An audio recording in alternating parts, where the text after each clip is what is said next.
Chapter 295. The three Eastern Districts were the second branch of the Four Continents Foundation Hall. The room was about 400 square meters and was divided into numerous grid areas by light blue partitions that were half the height of a person. Desks and computers were placed in each area. It could be imagined that on a normal day, there must be countless amiable and lovely ladies here, answering the phone while quickly typing on the keyboard.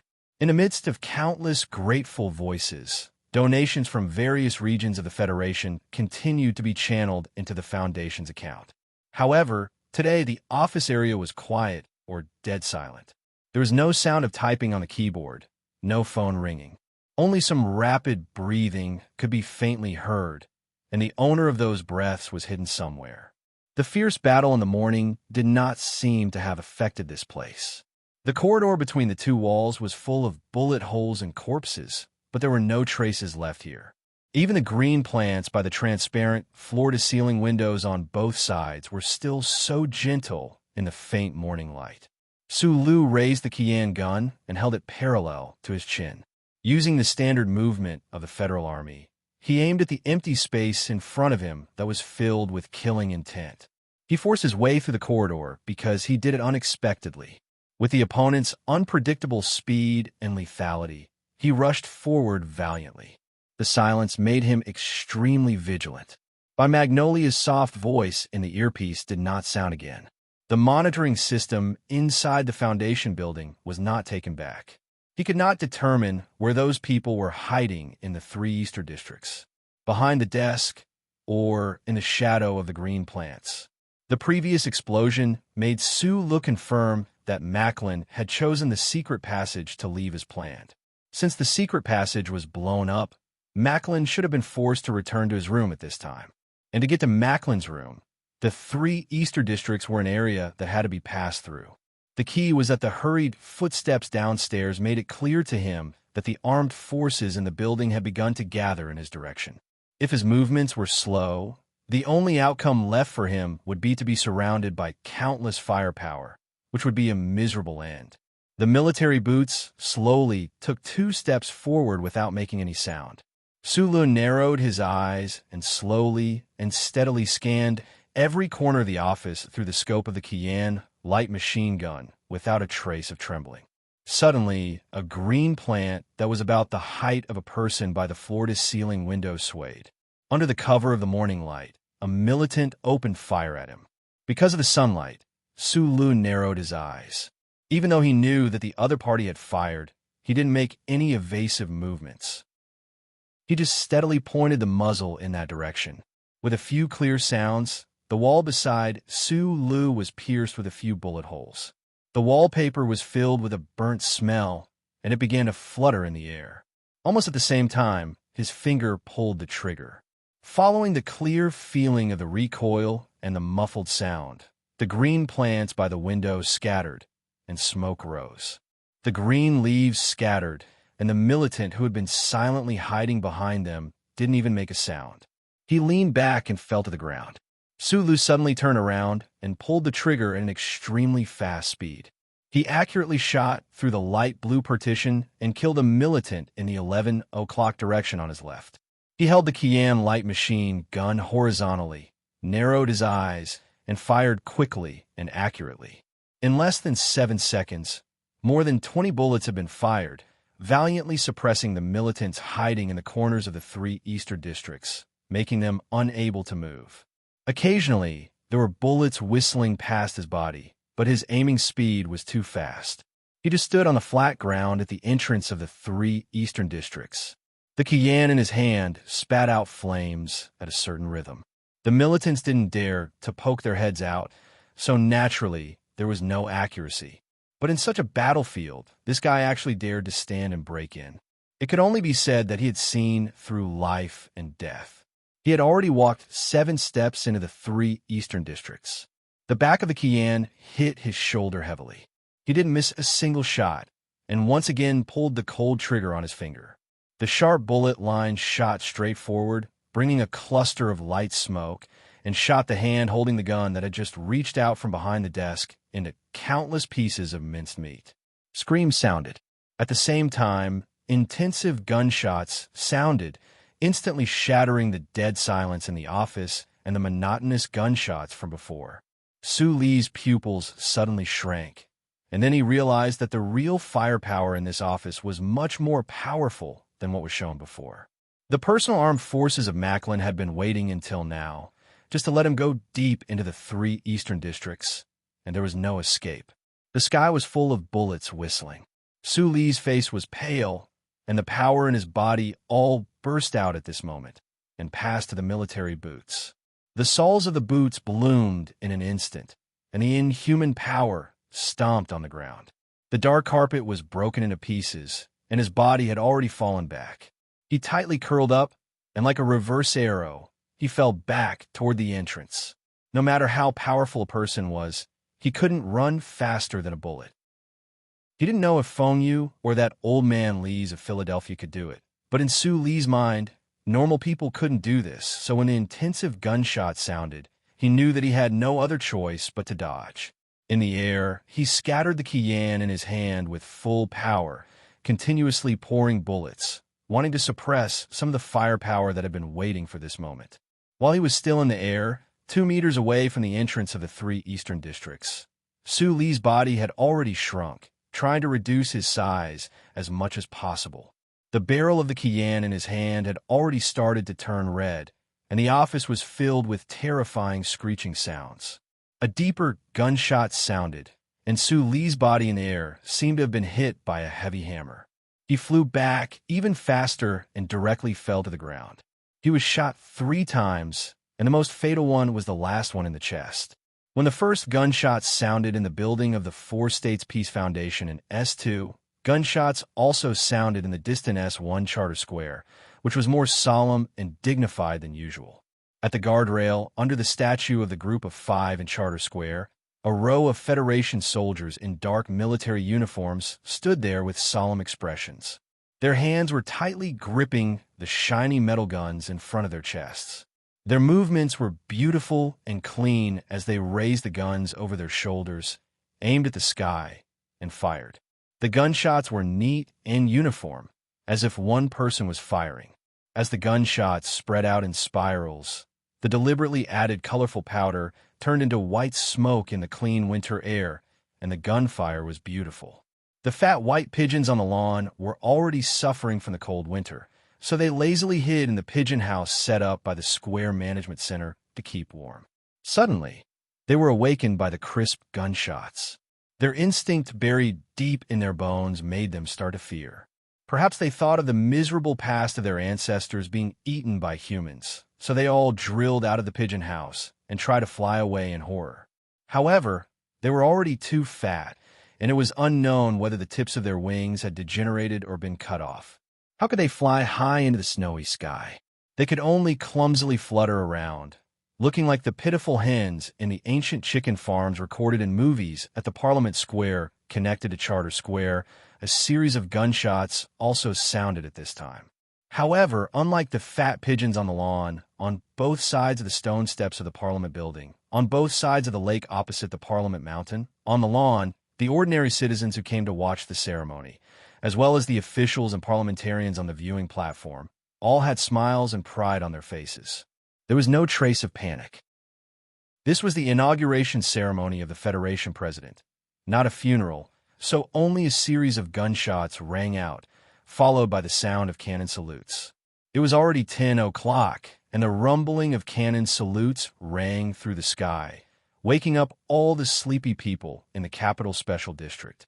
In fact, no matter how unconcerned they were with politics or how much they ridiculed the Federation government, they would probably wake up today to watch this grand event. After all, it was a grand event that happened once every 5 years. In fact, the people of the entire universe, whether it was nighttime or dawn, were all watching Charter Square, Parliament Mountain, and the core of the Federation through television. The 2 connected squares at the front and back of Parliament Mountain were already filled with people, and people were whispering with joy.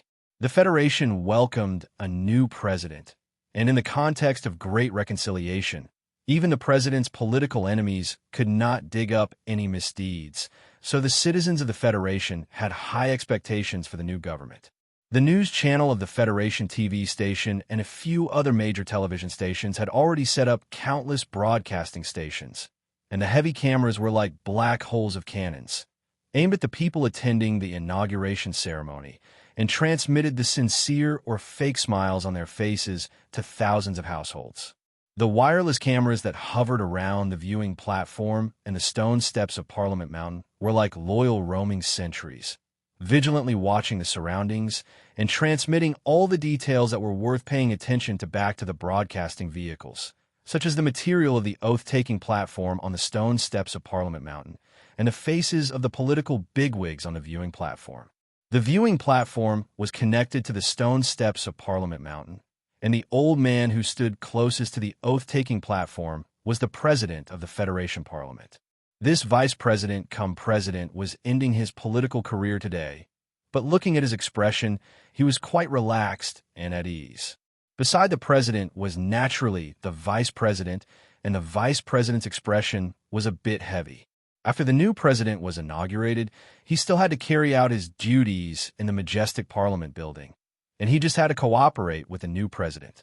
Perhaps he was thinking about this, or perhaps he had already started thinking about the parliamentary election in a few years. A few members of the National Security Council were also at the back. The chairman of the Joint Chiefs of Staff of the Federation, the commander of the 1st Military Region, General Miles, stood at the front with a cold expression, and beside him were the commanders of the 2nd Military Region and the 3rd Military Region. The cameraman of the Federation News Channel, wearing sunglasses, controlled the suspended camera on the arm and slowly flashed past the faces of these important people. These important people had been through who knows how many big scenes, and they maintained their facial expressions extremely well, without a trace of trembling at all. On the contrary, the staff in the temporary broadcasting center behind the Parliament building were excited by the familiar faces that flashed past on the camera. All the important people of the Federation government, Parliament, and military were present, and this was a rare scene. The female 3-star Federal Fleet, General Hong Yuliang, had come. This middle-aged female general who was used to drifting in the universe stood calmly in the crowd, unassuming, but exceptionally eye-catching because everyone knew that she rarely landed on the surface of a planet in the past few years. During President Xi's inauguration ceremony last time, she was still far away near the Bermuda Space Passage and did not return to S1 at all. It was the middle-aged general beside her, wearing a dark military uniform, with a cold and indifferent expression. The reporters in the broadcasting center looked at that face and simultaneously sucked in a cold breath. Commander Zhong of the 4th Military Region, far away in the West Woods, actually came as well. When did he arrive at the capital? Why was there no news yet? The leader of the 7 major families of the Federation and the most powerful military general of the Federation, who had been absent from 2 presidential inauguration ceremonies in a row, actually came in person this time. Tens of thousands of spectators had gathered in front of the Parliament Hill, but the focus of the news was still on the important people on the viewing platform. The citizens watching the news on TV curiously identified the identity and power of these important people, and they were unusually excited. The big shots on the viewing platform, the reporters in the broadcast center, the higher-ups of the major television stations who were watching all of this, and the reporters who were waiting to submit their manuscripts silently looked at the faces that were familiar, or should have been familiar, but had become somewhat unfamiliar.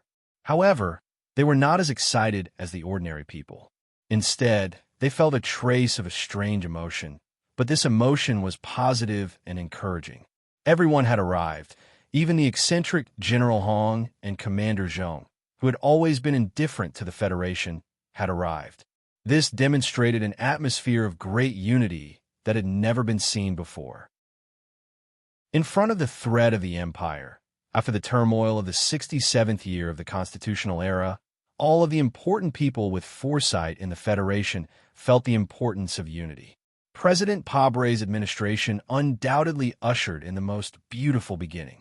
Amidst the resounding applause, excited shouts, and happy whistles, Mr. Pabre, the president-elect of the Federation, accompanied by his wife and President Sig, slowly walked from the side to the stone steps of the Parliament building.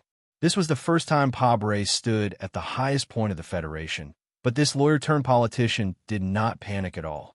He shook hands with President Sig, smiled, and whispered a few words, and then walked to the front of the oath stage. The sea of people in the square at the foot of the Parliament building immediately became even more excited, and the guests on the viewing platform also began to extremely politely applaud. President Pabre was born into a family of miners in the Donglin district. His difficult childhood and later arduous military career left behind dark marks on his face, full of perseverance. And his 10 years of work as a public interest lawyer allowed his thick lips to say countless words that would make the hearts of the audience swoon. However, today, President Pabre said nothing. He only raised both of his arms, and raised them high towards the people in the square who passionately supported him. Gradually, the square became quiet. President Pabre narrowed his eyes and watched the dense crowd. He turned his head to look at his wife, who had hot tears in her eyes, and then looked at his election partner, Vice President Byron. He cast a slightly simple and honest smile, and then turned his head back. After the collapse of the dynasty in the distant past, human society entered the stage of electoral politics. No matter how the name of society changed, whether it was the Republic or the Federation, but after so many years, only this presidential election gave the Federation people a very different feeling. Because in this presidential election, two outliers, Senator Pabre and Senator Macklin, had appeared. In countless years of elections, there had never been a story of a person without any family background, starting from the bottom of society and standing on the glorious stage of Federation politics in one fell swoop. But this time, two people had appeared at once. President Pabre quietly looked at the people below the stage, and a trace of a smile appeared on his face. The wrinkles on his lips became very deep, as if they were carved with a knife. They were firm and gave people a feeling of trust. There were many people in the Federation who passionately supported him, at least not less than Macklin's support. However, in the election, this politician had always calmly controlled the emotions of his supporters, and in order to not let the Federation fall into chaos, he had carried out countless difficult and even somewhat passive efforts. However, reality proved that he was the final victor. My victory is the victory of the common people. President Pabre looked at the crowd below the stone steps and suddenly laughed loudly. His laughter was exceptionally free and unrestrained. After the laughter gradually stopped, he extended his right index finger and pointed at the people who were full of joyful smiles. His palm was broad and thick, and his fingers were slender and strong. He loudly said, "It is your victory, the victory of the common people, your victory." In the Winter Capital Special District, on Parliament Hill, Charter Square, the Lawn, the Calm Lake, and every corner of the Federation, the miners who had been guarding the resource planet for several years, the warriors patrolling the border, the students in the dormitory, and all kinds of people were excited by these words. The cheers resounded in front of Parliament Hill, and the sound was deafening. Behind the oath-taking platform, the Chief Justice of the Supreme Court, who was in charge of presiding over today's oath-taking ceremony, opened his sleepy eyes as if he did not know what had happened. In an extremely inconspicuous position in the second-to-last row of the viewing platform, Lady Tai, wearing a black imitation leather coat, calmly looked at the president in the distance. She covered her mouth with her gloved right hand and coughed softly a few times. Hearing the cheers around her, she unnoticeably frowned. "This is the victory of the common people. This is your victory." On the news screen in the office, President Pabre was loudly saying these words. There was a sea of people in the square, and it was a magnificent sight. The white-haired Senator Macklin had a haggard expression on his face, but when he saw this scene, he could not help but laugh mockingly. He softly said, "An eloquent speaker who uses the common people as his clothes." As the loser of the presidential election, Macklin was not too dissatisfied to be able to escape unscathed. His haggard expression mainly came from waking up early that morning and the current situation he was in. This senator, who was highly respected by the people at the bottom of the Federation, wore a white shirt that was dyed with black and yellow spots. There was also a lingering stench that seeped out of his body. The news on the television continued. Not far away, the dense gunshots continued to sound, chilling to the heart. Senator Macklin's face was a little pale. He took a wet towel and wiped the dirt and dust on his body in disgust. Although his residence was behind the office, and there was a huge shower and the most luxurious wave jacuzzi, as the target of an assassination, he really did not have the mood or time to enjoy these things amidst the roaring gunshots. "We have to leave immediately, Mr. Senator," Macklin's confidential secretary said with a pale face and a trembling voice. Since the other party can even blow up the escape tunnel, they must be a very large organization. Maybe they are people from the mountains. We don't know if the federal army will come to help. The security forces in the building alone will definitely not be able to withstand it. The moment the alarm sounded, the staff in the senator's office helped Senator Macklin, who had woken up early, into the secret tunnel and prepared to leave directly into the underground parking lot. However, no one expected that just as they were about to walk out of the secret tunnel, there would be a terrifying explosion above the tunnel. The power of the explosion directly collapsed the top of the tunnel, and 7 staff members in the senator's office died in the rubble. It was the cautious Senator Macklin who had deliberately waited until the end, and he managed to escape with his life. However, the dust, feces, and urine that were blasted out by the explosion still drenched the people who were lucky enough to escape with their lives. Senator Macklin frowned and glanced at his secretary. He thought of his secretary, Helen, and felt even more dissatisfied. However, Helen had already been killed by him in the terrorist attack, so there was no benefit in reminiscing about her past.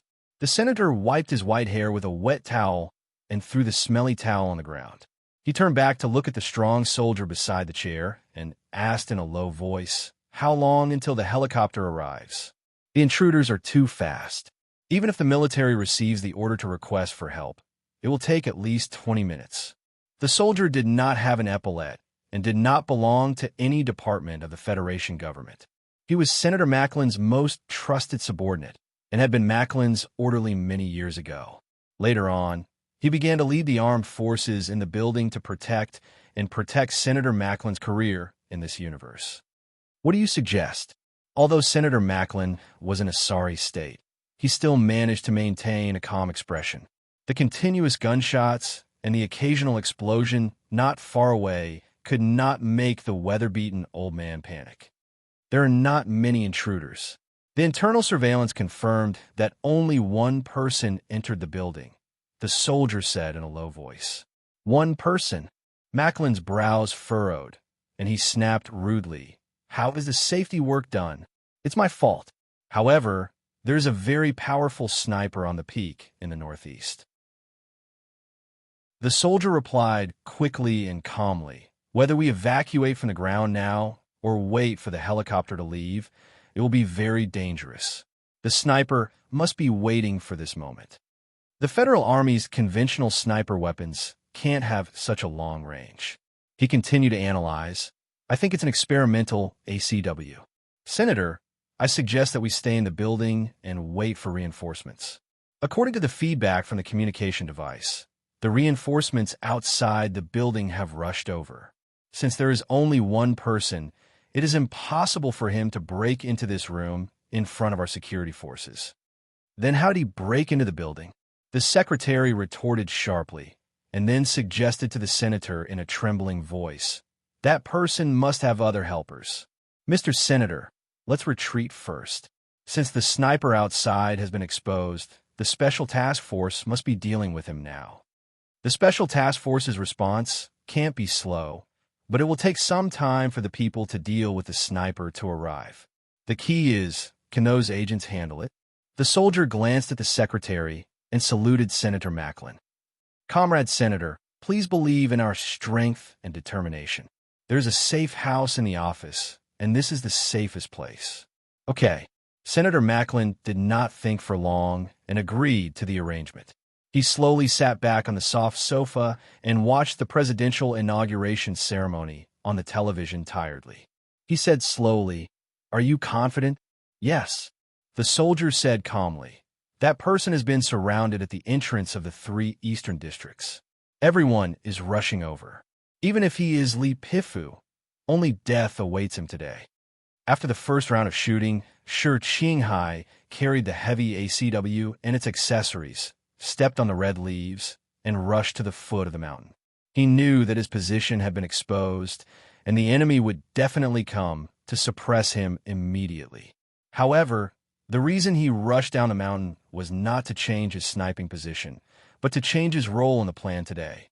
He wanted to provide as much effective support as possible to Madman Su in the building.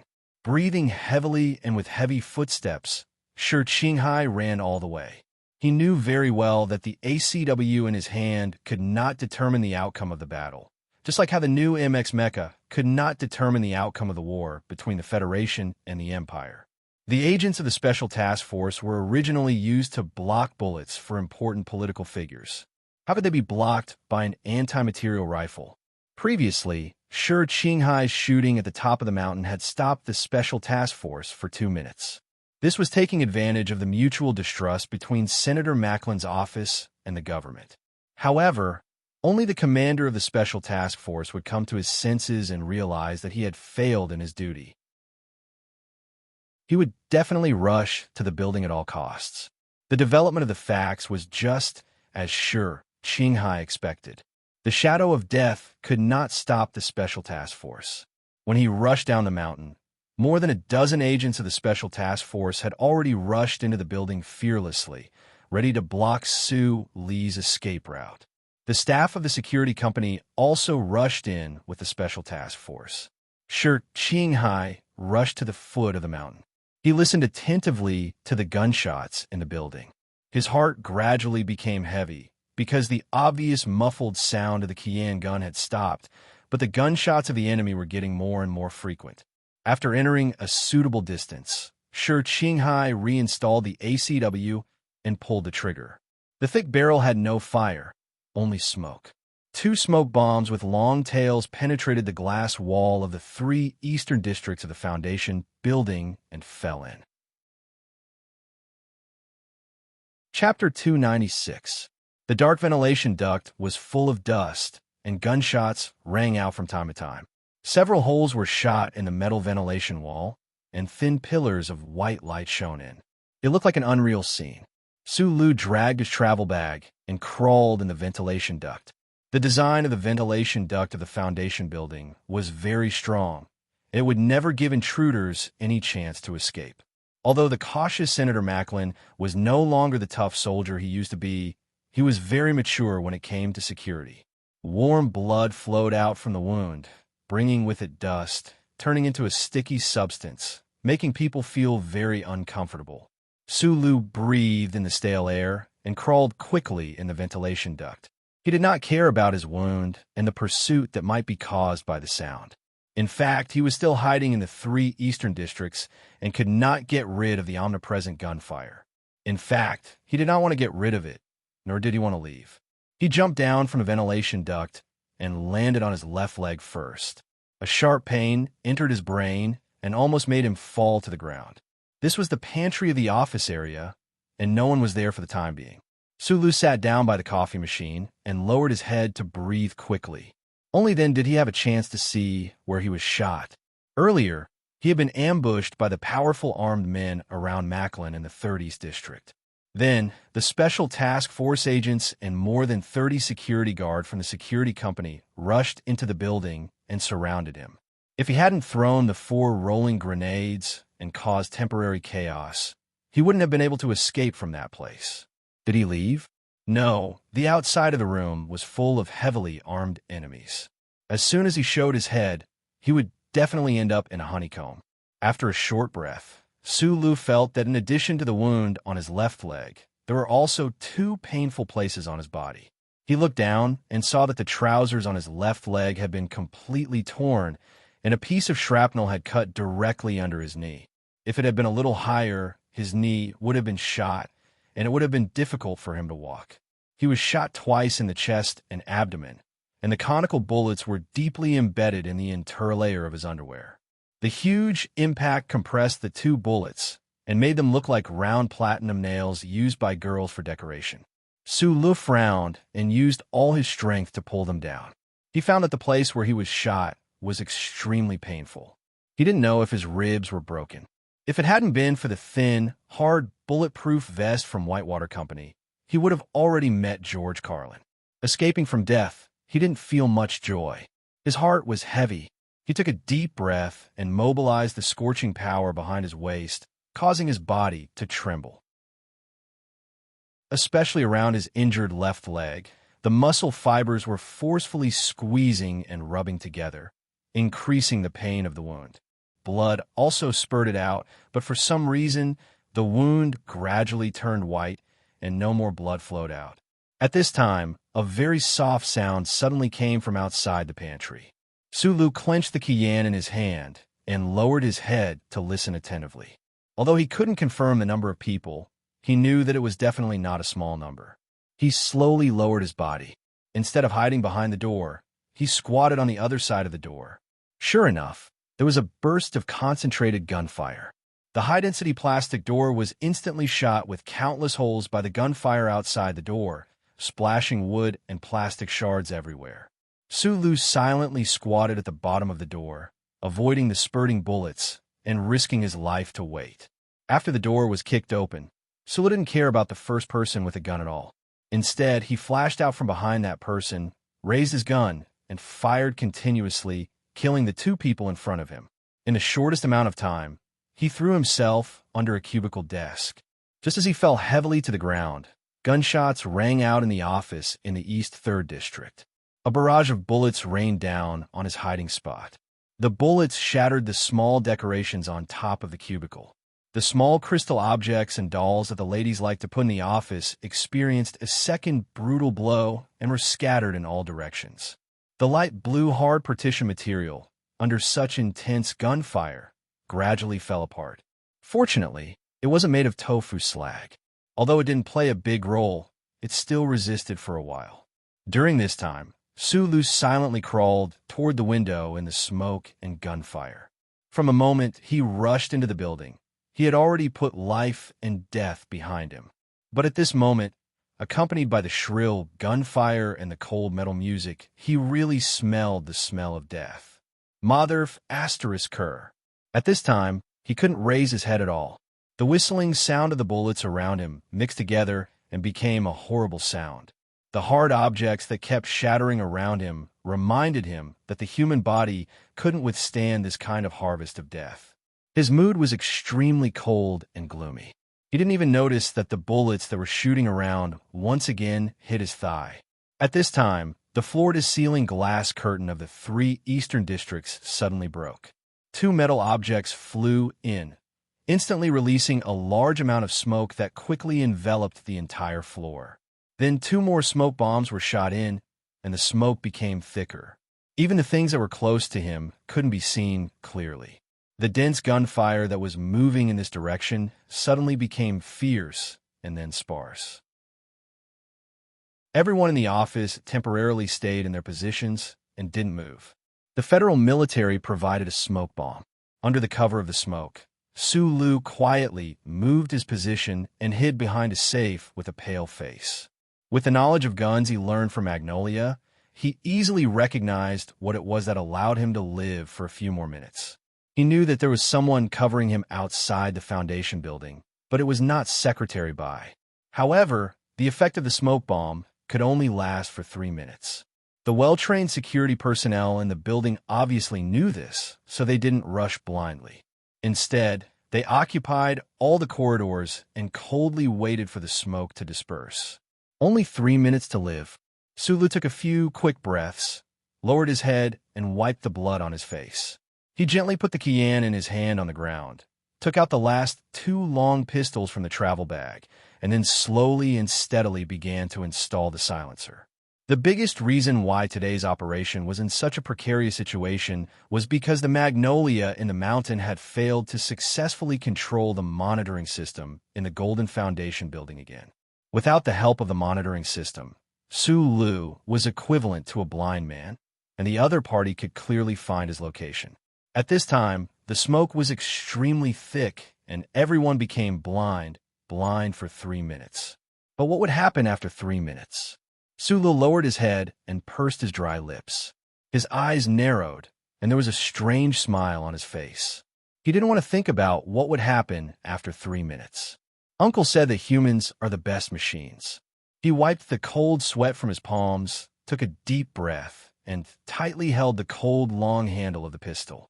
He kept muttering to himself in his heart, "Sulu, you are a machine. You won't get hurt, you won't get tired." This was probably self-hypnosis when facing a desperate situation. Only in this difficult and dangerous environment would he not lose the last of his courage and confidence. However, no matter how much he hypnotized himself, he knew that his eyesight and hearing were better than the average person. But after all, he was not the omniscient and omnipotent creator, and he was not the eyes that could look down on all living beings. The people surrounding him were all well-trained professional soldiers and professional agents of the Special Task Force. He couldn't kill them with just the smoke, but he still had to stand up and finish this matter. So, Sulu frowned and tried not to think about the miserable wounds on his body. He exerted strength in his waist and abdomen, preparing to stand up and continue shooting. Then, he would be shot until he died. In the Capital Special District, in front of the Parliament Hill, countless people quietly watched the long stone steps on the oath platform with eyes full of concern. At this time, no one noticed that in the second last row of the viewing platform, there was a lady in a black coat. She received a phone call, and then a strange look flashed through her calm expression.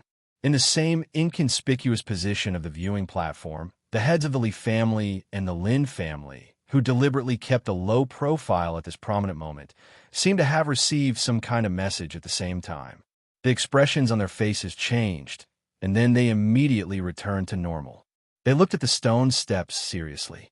"I solemnly swear that I will faithfully carry out the duties of the President and use all my strength to protect the Charter of the Federation." Vice President Byron had finished his oath. At this time, the one who put his hand on the thick charter was President-elect Pabre. His voice was very stable, and his feelings were sincere and sincere. What followed was a 10-minute speech. "On this day, we are gathered together because we choose hope over fear and meaningful unity over disputes and discord. On this day, we have come to declare that those useless complaints and false promises have come to an end. Those mutual accusations and old dogmas that have warped our politics for a long time have come to an end." President Pabre used a grave expression to watch the crowd in the square. Under the threat of the empire, under the threat of the Federation's unfairness, should we sit and wait for the judgment of the Creator, or should we do our best to do something? In the history of the Federation, there has never been a lack of people who have pleaded for the people. And in the history of the Federation, in the face of the dark era and decadent oppression, there have always been people who dared to stand up and release their own roar. I admire this type of person. I want to tell these people that no matter where you are in the universe, as long as you respect the principles of the Federation and the spirit of the Charter, I welcome you to S1, to the capital, to the Federation government. Sulu didn't hear the content of President Pabre's speech. In the smoke and ruins, he prepared to stand up, but his pupils suddenly shrank, as if he saw something inconceivable. Chapter 297. That autumn more than 2 years ago, Uncle Feng had put that bracelet on Su Li's wrist. From then on, many strange things had happened to him. He had swapped out the chip on the back of his neck. He had entered the black dream while unconscious, and in the dream, he had seen that great and terrifying existence. That existence had not erased his existence, but had instead been silently watching over him. Furthermore, at the crucial moment when he was fighting for the laboratory data, he had helped him. The Federal Central Computer, which had distributed the glory of the Charter, had once injected countless complex and advanced blueprints into his brain in order to awaken him from his coma. It was also by relying on these blueprints that Su Lu had been able to enter the Shell Motor Company, and had played an important role in the Federation's development of the new MX Mecha. Su Lu had asked himself countless times, why would such a bizarre encounter that only appeared in novels, a storyline that no one had ever imagined, happen to him? At first, he had been terrified, worried that the federal central computer would recognize his identity as a fugitive and kill him at every moment. Later on, he had become numb and lost, and had some thoughts of throwing caution to the wind.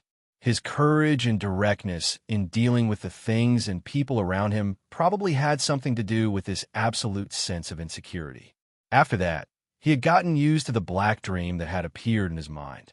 That extremely polite old thing had spoken in a flat tone, and he had vaguely caught onto something.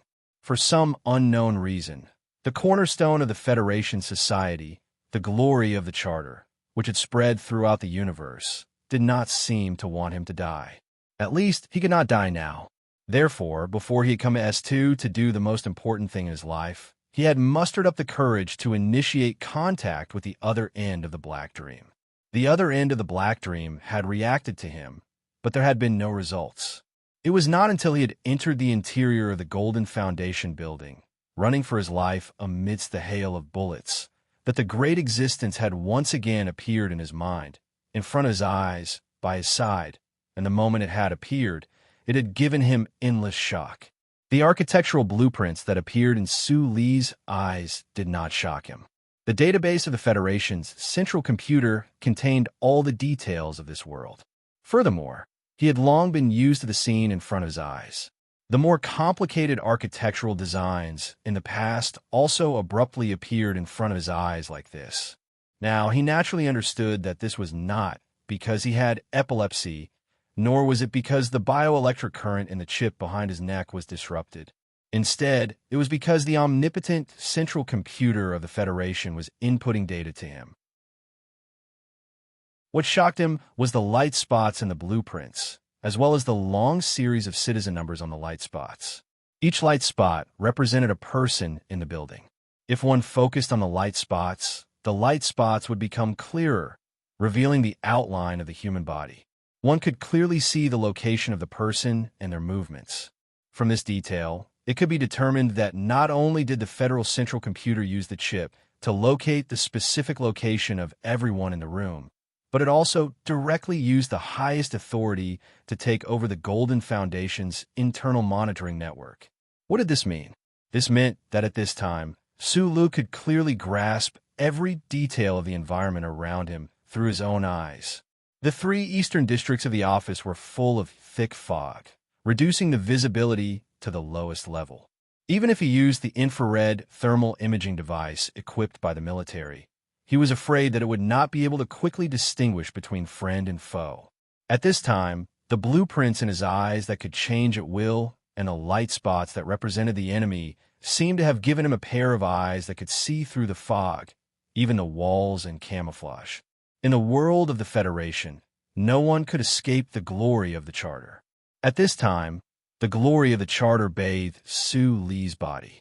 It was as if he had gained a pair of omniscient and omnipotent eyes that could overlook the world from space, capturing every detail and every target. Sue Lee's body felt a burst of coldness and an incomparably complicated heat. These two completely different emotions intertwined in his heart. He should have been incomparably excited because he had a perspective and ability that no one else in the universe could have, but he also felt endless fear. Why would the Federation's central computer grant him such terrifying authority and ability? What was hidden behind this matter? He had a pair of eyes that could see through everything and control everything. Could he still be considered a human?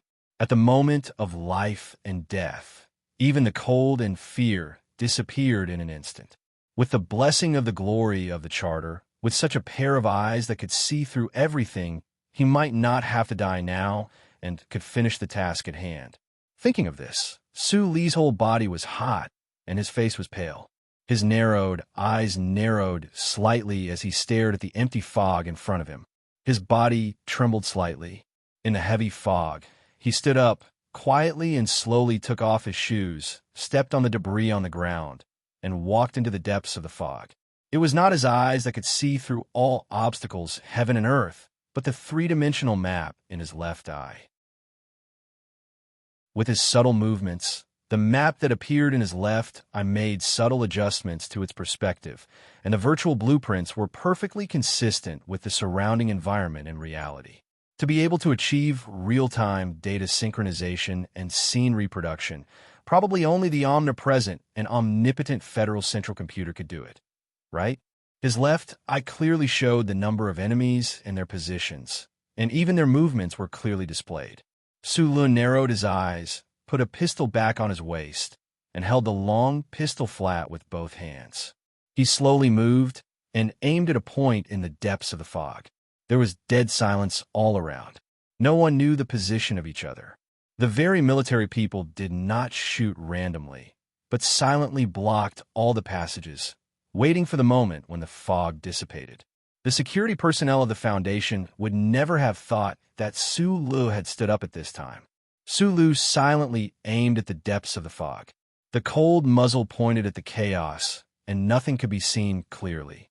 However, in his left eye, there was a virtual human body that could not be clearer.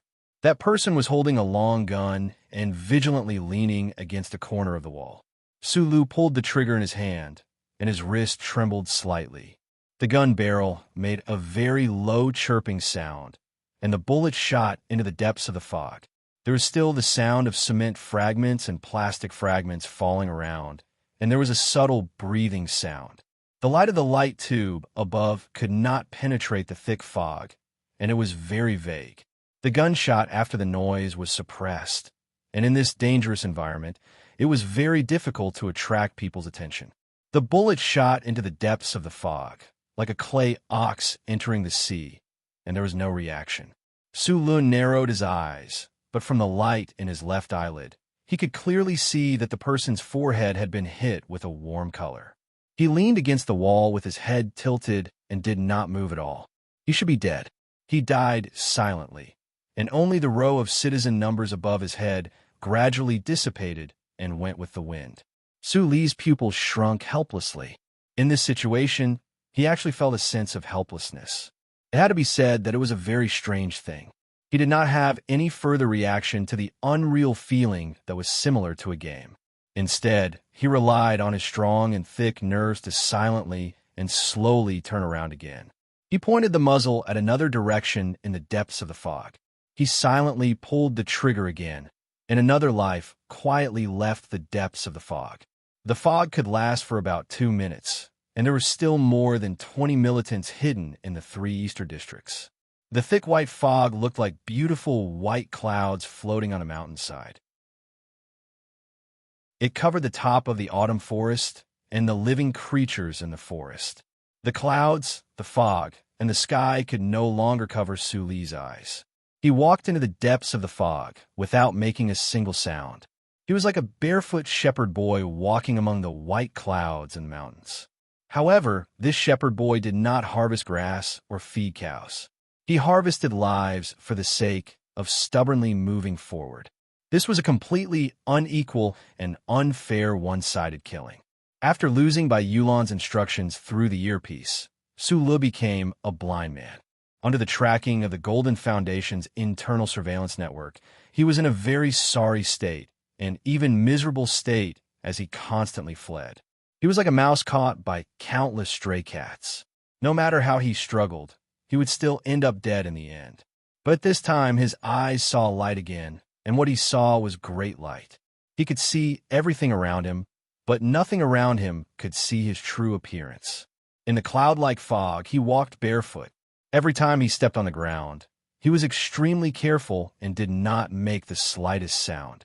Even if he stepped on a few sharp fragments and blood began to flow from the soles of his feet, he only frowned slightly and did not have the slightest reaction. The 2 gunshot wounds on his legs also affected his speed and pace. Relying on his superhuman muscle strength and control, he dragged his injured leg and silently and valiantly walked into the depths of the fog. He raised his gun and looked straight ahead, silently firing, and killed the enemies hidden in the fog, in the corners, and next to the file cabinets one by one. After Su Lu shot and killed 6 people, the rest of the people in the 3 eastern districts finally felt a trace of strangeness and a chill from the depths of their hearts. They did not know that many of their companions had quietly died, but the faint smell of blood that was faintly getting stronger and stronger, the occasional sound of touching, and the occasional soft chirping from time to time made them faintly guess what was going on.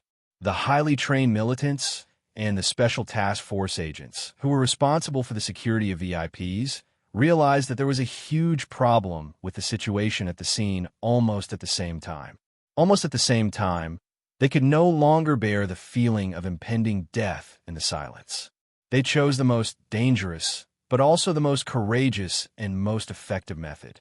After confirming each other's positions briefly with the internal communication device, the gunshots in the 3 eastern districts exploded in an instant.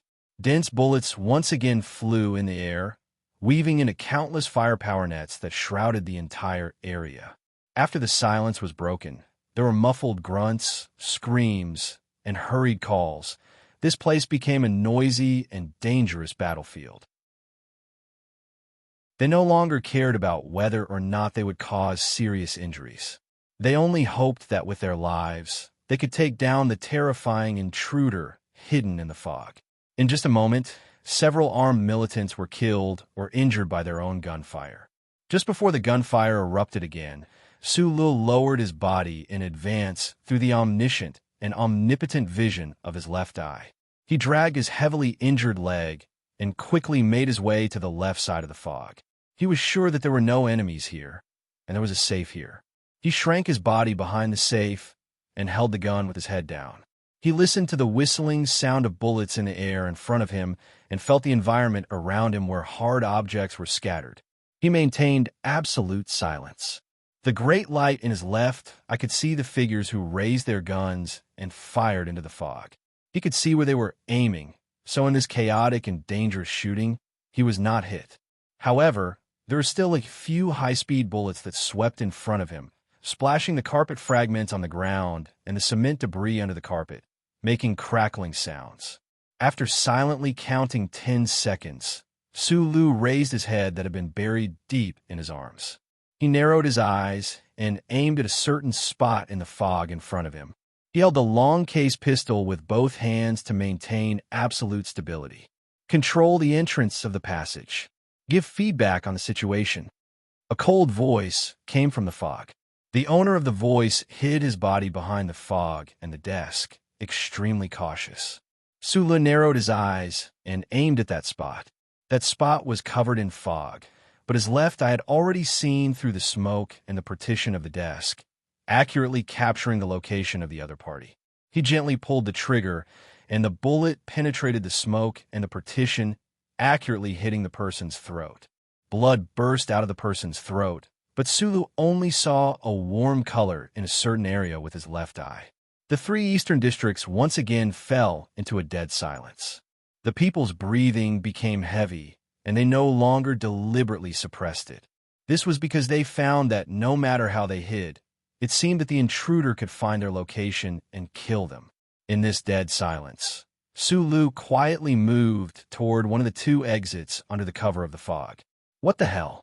In the temporary security command center in the auxiliary building of the Cultural and Arts Center, the captain of the Special Task Force of the Federation stared at the surveillance screen with a pale face, his tightly clenched fists trembling slightly. 7 surveillance cameras faithfully displayed everything that happened in the 3 eastern districts in front of his eyes. The problem was that all he could see at this time was only smoke. He could only hear the gunshots and the smoke and the sounds of all the combatants on his side dying. After all, the Peace Foundation was not a federal military base, and the Federation government would not give the building the authority to install a thermal imaging system. Even if there was, this member of the Special Task Force knew that at most he could see vague red and yellow figures in the smoke, but he could not distinguish between friend and foe. How did the intruder do it? At this time, he saw a picture from the corner of his eye. The door of the second exit of the 3 eastern districts flashed, and a guy in a guard uniform with a seriously injured left leg slowly walked out. Although this guy was not carrying the travel bag, the captain of the Special Task Force still recognized him at a glance. His pupils shrank slightly. Since this guy walked out of the smoke, what about the people in the smoke? The target is at the second exit. He forcibly suppressed the coldness and fear in his heart, stared at Su Lu on the screen, and quickly issued an order. Block the front of the corridor and flank from the side. Then the captain of the special task force saw a scene that had frightened him for many years. Chapter 298. The existence and the glory of the Charter didn't help Su Lu enter the Federation's Special Task Force's communication channel, so he didn't hear the orders of the Special Task Force officer. He knew that security personnel would appear at the end of the side corridor, but he could see them. At this time, the walls and rooms inside the Foundation building had disappeared in his eyes. His left eye saw rows of virtual, three-dimensional images. He could see the enemies running wildly behind the walls. Those figures condensed from light spots were turning back from behind the walls, trying to kill him from the side. Su Lu turned around and raised his gun, aiming at the side exit in advance. The running speed of the people behind the walls made it easy for him to calculate when they would appear. 3, 2, 1. He pulled the trigger in his hand. The moment the three enemies appeared at the end of the corridor, the bullets arrived. 3 flowers of blood bloomed, and the 3 people's bodies leaned back violently and fell heavily to the ground. After doing this thing that shouldn't be possible for humans, Su Lu dragged his seriously injured leg and walked forward. If he were an ordinary person with 2 bullets in the leg, he would have been unable to move long ago. But he was not an ordinary person, and the scene that happened before proved this. He just lowered his head, changed the magazine, and prepared for the next shot like a ghost. Walking through the dark corridor, he couldn't feel hesitant. Even if he had an indescribable feeling of confusion and fear about what happened to him, he was as careless and determined as ever. The moment he lowered his head and walked, he found that the road under his feet was more difficult than before, but also more comfortable. At this time, there was nothing that could stop his strong desire to finish this thing. He raised his hand and fired at will in the corridor, and the bullets were unrestrained, shooting down the people in front of him one by one. He walked straight forward without any worries. The world of freedom in his heart was not clear and lofty, but it was extraordinarily firm, blooming like a blood-colored flower that would never wither. In the 4 States Peace Foundation building, who knew how many blood-colored flowers bloomed? Su Lu, dragging his injured leg, killed a bloody path and came to the outside of the room with the door closed. The image in his left eye flashed slightly, and it showed that there were 3 people in the room. One of them had just stood up from the sofa, and the citizen number above that person's head started with SLB looked very familiar. Although the Federation strictly protected the privacy of its citizens, this citizen number was no secret to Su Lu. SL represented the Upper Forest region, while B represented S2. This person was Macklin. He was still in the room. It seemed that after the secret passage was blown up, Su Li's speed of breaking through the 3 eastern regions was too fast, so this counselor did not seize the opportunity to leave. What a fool! Su Lu sniffled and licked his dry lips. He raised the pistol in his hand and rested it on his wrist. He aimed behind the door and gently knocked on it. He stood in a very good position. He knew what the people behind the door were doing, and he also knew that there were still some security personnel who were trying to save Macklin's life. So he knocked on the door. As long as the person behind the door was a little further away from the wall, he could pull the trigger and directly kill that person. But it was clear that the bodyguard who was still with the counselor at the last moment was a very vigilant guy. Probably that person also knew that Su Lu seemed to have some kind of strange ability. So he hid his body perfectly behind the wall and did not give Su Lu any chance to shoot through. He's outside. The soldier with a cold expression leaned against the wall and said to Macklin, who was at the door of the office, "Counselor, you must go in immediately and close the safe house." Macklin's white hair was messy on the top of his head. The old politician silently looked at his most trusted subordinate, walked into the bedroom without hesitation, and pressed the button next to him. The sound of heavy components closing faintly came from behind the door. Su Li's thick eyebrows twitched. He knew what this meant. In the original plan, he did not expect to be able to do anything before the counselor hid in the safe house. But the clear sound of metal components closing still caused small bumps to appear on his back. He raised the gun and fired 3 shots at the lock of the door at a speed that did not match the rhythm. After a slight pause, he kicked the door open, threw his body forward, and rushed in. Before he broke the door, he had already determined the location of that person. While he was in the air, the barrel in his right hand had already opened fire, shooting at the wall on the right. The soldier who had been standing silently behind the wall was still silent and indifferent. Both sides were tightly holding an old-fashioned pistol. There was no epaulette on his shoulder, and there was a sharp military knife at his waist. His eyes were calm as he looked in the direction of the door. The most trusted bodyguard of Macklin was able to break through the layers of defense inside the Foundation building. He knew very well that today's intruder was not an ordinary person, so he was fully prepared. He was even prepared for failure. Therefore, when the door was kicked open, he immediately fired a shot. His body, however, turned around at an incredible speed. The barrel of the old-fashioned pistol spewed out beautiful flames, shooting at the black shadow that broke through the door. Puff, puff, puff, puff, puff, puff, the sound of gunshots intertwined and resounded in the luxurious office. Dust and debris flew everywhere, and bullet holes were clearly visible on the walls and the floor. Before the smoke accumulated in the deep holes could rise, the two figures had already wrestled together like 2 fierce tigers. Sulu did not hit the soldier without epaulettes. The soldier had experienced countless life-and-death gunfights in his life. Although he had the help of the glory of the Charter, which gave him unparalleled vision and predictive ability at the critical moment of life and death, the silent soldier smelled danger in advance. Relying on a soldier's instinct on a battlefield, he reacted and narrowly avoided the soldier's continuous shots. The soldier also did not hit Sulu. Although his evaluation of this intruder had risen to terrifying, he still did not expect that an injured person could actually react like a human when he was about to land on the ground. The moment Sulu landed on the floor, his left palm slammed down fiercely. Relying on the huge force of the rebound, his body was forcibly shaken and bounced forward in the air. The soldier's bullets all brushed past his body and hit the floor. The soldier's pupils shrank sharply. At this moment, he thought of his previous suggestion to the committee member. At that time, he thought that in the encirclement of the 3 eastern districts, even if the Lees of Philadelphia personally came, it would be impossible to break through alone. However, this small-eyed man did it. Without any hesitation, the soldier without epaulettes rushed over with a solemn face.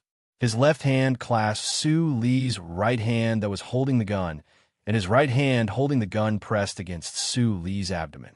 At this time, Sue Lee's left hand had already fiercely grabbed the soldier's right shoulder, and a long magazine pistol in his right hand immediately fired. All of this happened in the blink of an eye. The two of them used their excellent military qualities to spring up and fight each other, twisting their bodies together. The soldier ignored the gun in Sue Lee's hand and bravely chose to die together with him. When people were not afraid of death, there were too many methods that could not be used. Sulu, whose right hand was tightly grabbed, passively accepted the other party's invitation to die. He did not have time to think about anything else and subconsciously pulled the trigger. One was muffled, the other was crisp. 2 gunshots sounded almost at the same time, bursting out from the 2 people's chest and abdomen. The gunfire suddenly burst out in a narrow space. At such a close range, there was no way for anyone to dodge the shots. It was as if there were 2 very strong ropes tied around the waists of Sulu and the soldier. The air in the office instantly froze, and the 2 people's bodies suddenly stopped. Then they were hit by the huge impact of the bullet and were pushed back rapidly. The bullet hit the hard ceramic bulletproof vest, and it was unknown if it had penetrated it. The pale-faced Sulu did not care about that. He even suppressed the huge pain in that area and the urge to vomit blood that was beginning to accumulate in his chest. The moment he fell, his right foot hooked the soldier's ankle, and he forcefully bounced up again. He fiercely used his knee to hit the soldier's knee. With a cracking sound, the soldier's knee broke, but the soldier's eyes lit up. He did not care about Sue Lee's violent and ruthless hand skills in a small area. His left hand shot out like lightning and firmly gripped the back of Su Li's neck. The barrel of his right hand was slanted upwards, pointing at the soldier's chin. Both parties were extremely cautious in wearing bulletproof vests. At the beginning, the violent shooting at each other at close range could not completely knock them down. But at such a close range, if someone were to shoot at the neck, no one would be able to survive.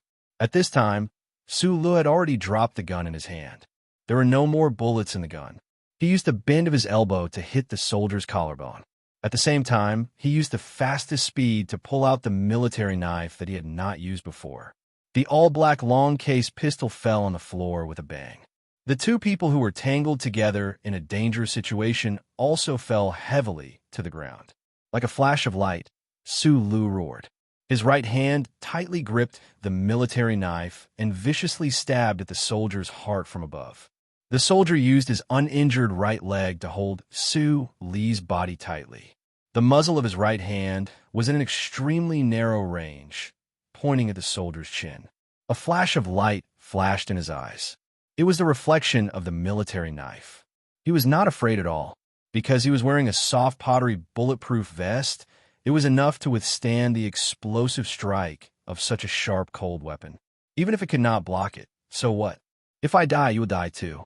The soldier without the epaulets was very willing to use his own life to exchange for the other's life. After the flash of light in his eyes, there was a look of determination and relief.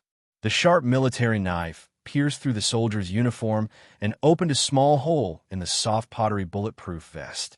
It encountered an extremely strong resistance. It was like a bamboo pole that was stuck in a quagmire that was about to freeze in the winter. It was difficult to move forward, but it also could not be pulled out. The soldier's finger was already ready to pull the trigger. He was ready to see the flash of gunfire in front of his eyes and smash the head of the silent, small-eyed man into pieces. Su Li's eyes were especially bright at this moment. They were squinting like the crescent moon. The sound of electric current was heard. The blue arc flashed at the front of the military knife.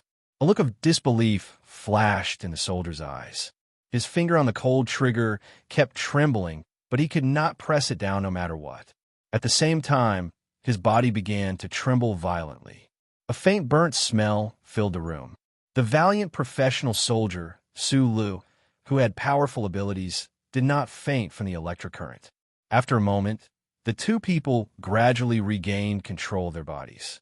At this most critical moment, Su Li's face was abnormally pale. His eyes were abnormally bright. He extracted all of the strength in his body and transferred it to his limbs. He forced half of his body to stretch out. He used his elbow to remove the gun barrel that was pressed against his chin. His left hand pressed on his right wrist. He let out a fierce shout as he stared at the unfamiliar face of the soldier below him. He exerted all the strength in his body, transferring it from his hands to the sharp military knife in his hand. The military knife slowly broke through the soft pottery, bulletproof vest. It sank down bit by bit. It pierced the skin, pierced the flesh, slid past the ribs, pierced the joints, and slowly pierced into the smooth surface of the heart. The soldier without epaulets stared at the young man's face in front of him. He opened his mouth and wanted to make some sound, but could only make these unconscious sounds. He felt like there was a huge mountain pressing on his body. He felt like his sternum was all broken. He also felt like there was a fine needle gently pricking his skin. With a poochy sound, all the sharp military thorns pierced into his heart. The soldier's body trembled violently. Su Lu lowered his head and pressed on the soldier's body, desperately suppressing the tremors. In the end, there was no more reaction. This soldier had followed Chairman Macklin for 20 years, from Green Dragon Mountain all the way to South Kazhou. He had killed countless people for the sake of the great cause of the committee. Although he didn't have epaulets, he was undoubtedly an absolute powerhouse on the battlefield. But today, when facing this small-eyed man, he did not expect that the military knife would have an electric current. He did not expect that the other party could have such terrifying strength to be able to pierce the bulletproof vest with the military knife. So he died. He died very thoroughly. Su Lu struggled to get up. He didn't look at the soldier at his feet who was staring at him with wide eyes and the blood flowing out of his eyes. He just clutched his chest and dragged his heavily injured body into the office. On the way, he saw the secretary in the confidential room who was holding his head and trembling. He directly knocked him out. Walking into the luxurious bedroom and past the bathroom, Sulu narrowed his eyes and arrived at his destination today. This was a glass door that looked very weak. He lowered his head and greedily breathed in a few breaths of fresh air. Then he pulled out the pistol in his hand, aimed at the glass door, and pulled the trigger repeatedly. Bang, bang, bang, bang, bang. 17 bullets rapidly shot out, leaving a circle mark on the glass door. However, the glass door did not shatter. After killing so many people and bleeding so much blood, he finally saw his target, that grizzled-haired and solemn-looking Senator Macklin. At this time, the senator was sitting on a chair in the safe house with a calm face. He looked at him outside the glass door, his eyes showing pity and ridicule. Chapter 299. Despite the distance in the universe and the obstacles of thousands of mountains and rivers, Sulu did not hesitate to kill his way over. In the end, at the last moment, he was blocked by a glass door that looked very thin and brittle. That last step, heaven and earth could not block his eyes. The glass door in front of him was extremely clear, but it cast a layer of haze over his heart. The continuous shots left clear marks on the smooth glass door, but the glass door did not show any signs of shattering. He did not know what material it was made of, but it was so sturdy. Sulu and Macklin looked at each other calmly through the glass. This was the first time they had met in person, but the moment they saw each other, they were going to fight to the death. This was a safe house. In the official residences of the real political leaders of the Federation, they would often design such a place of last resort. However, most of the safe houses were mainly designed with high-strength alloys. Very few people would use transparent polymeric materials. Did this mean that the owner of this safe house had some kind of psychological abnormality? It was said that there was such a safe house in the White President's official residence in the Capital Special District. That safe house had an independent life support system and extremely strong defensive capabilities. It could directly resist the shots of battleships, main cannons outside the atmosphere, or nearby super-strong explosions. It could also ensure that the president, who was hiding in the safe house, could live alone and safely for 7 days. Senator Macklin's safe house inside the Foundation building should not be more powerful than that one. However, without powerful heavy firepower, an ordinary assassin would never be able to take a step forward. Sulu had just arrived in front of Councilman Macklin after crossing mountains, rivers, and corpses. Was she going to be stopped by this layer of glass?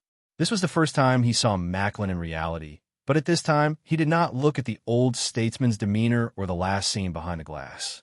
He just glanced at him and walked to the side of the glass door, stabbing the bayonet into the wallpaper.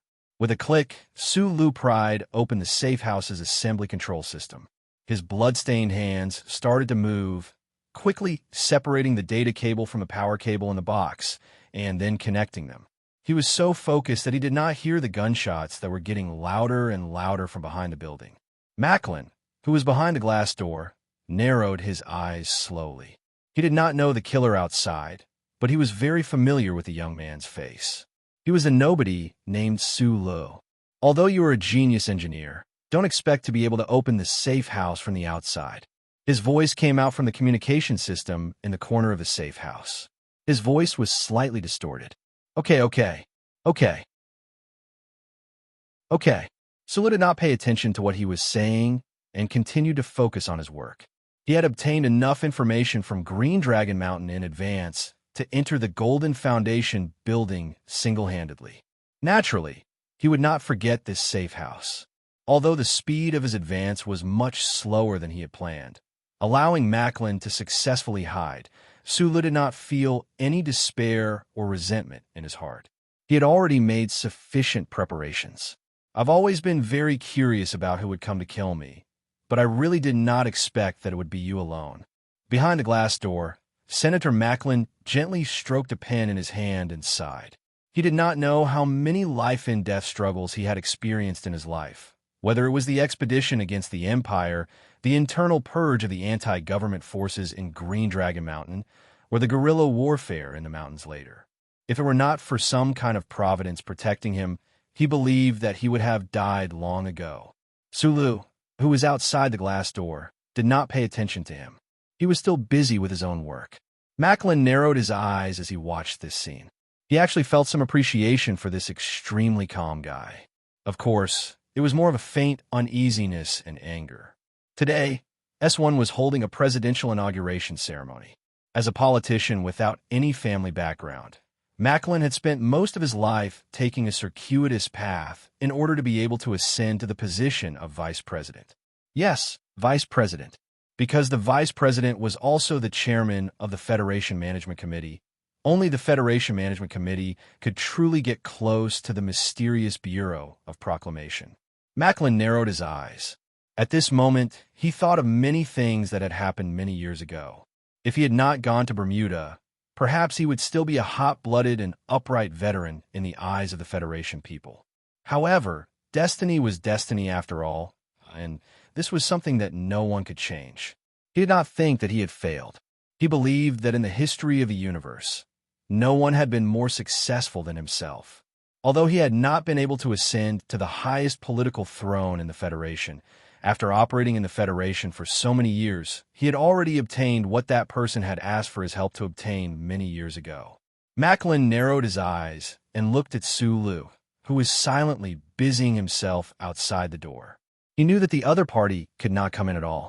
As long as the backup forces inside the building or the Federation government's army rushed over, he would definitely be safe.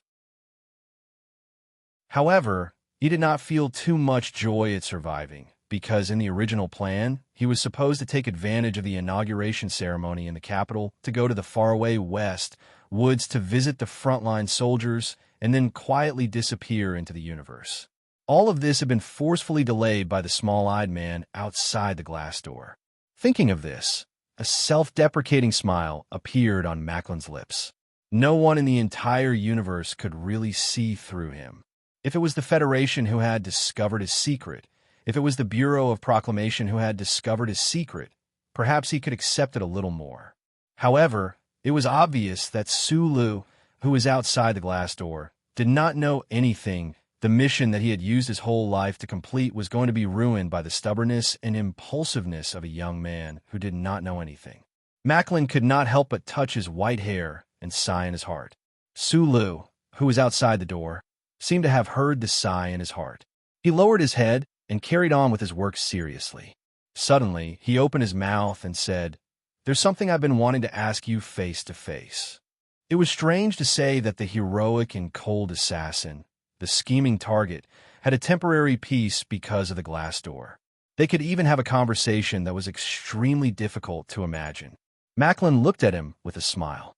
"Please ask." Sulu lowered his head and quickly answered. Without looking up, he asked, "You were the one behind the incident in Lin Hai and the concert, right?" Although countless evidence had already proven that Macklin was the cold-blooded and terrifying mastermind behind the scenes, Sulu still wanted to ask this person face to face. Yes. Macklin climbed up from the bottom. He was able to obtain the support of countless people in the Federation. He was able to walk the line between the government and the anti-government army. He was also able to obtain the help of countless higher-ups in the Federation. To be able to make someone like Zhang Xiaoming follow him to death, he must have a very outstanding side and his unique personality.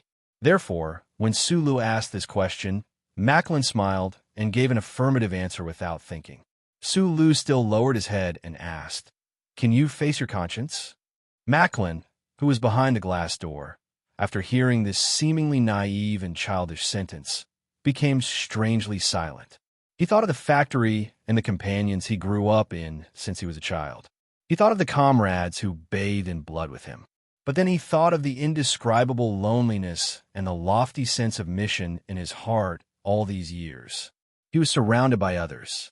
What an unbearable life this was. Conscience is when we realize the existence of the moral court in our hearts. Look at the planet under your feet. It's still rotating. Macklin's slightly inflected voice came from beside the glass door. What I do is in accordance with the moral chord in my heart. Hearing this sentence, Sulu did not say anything.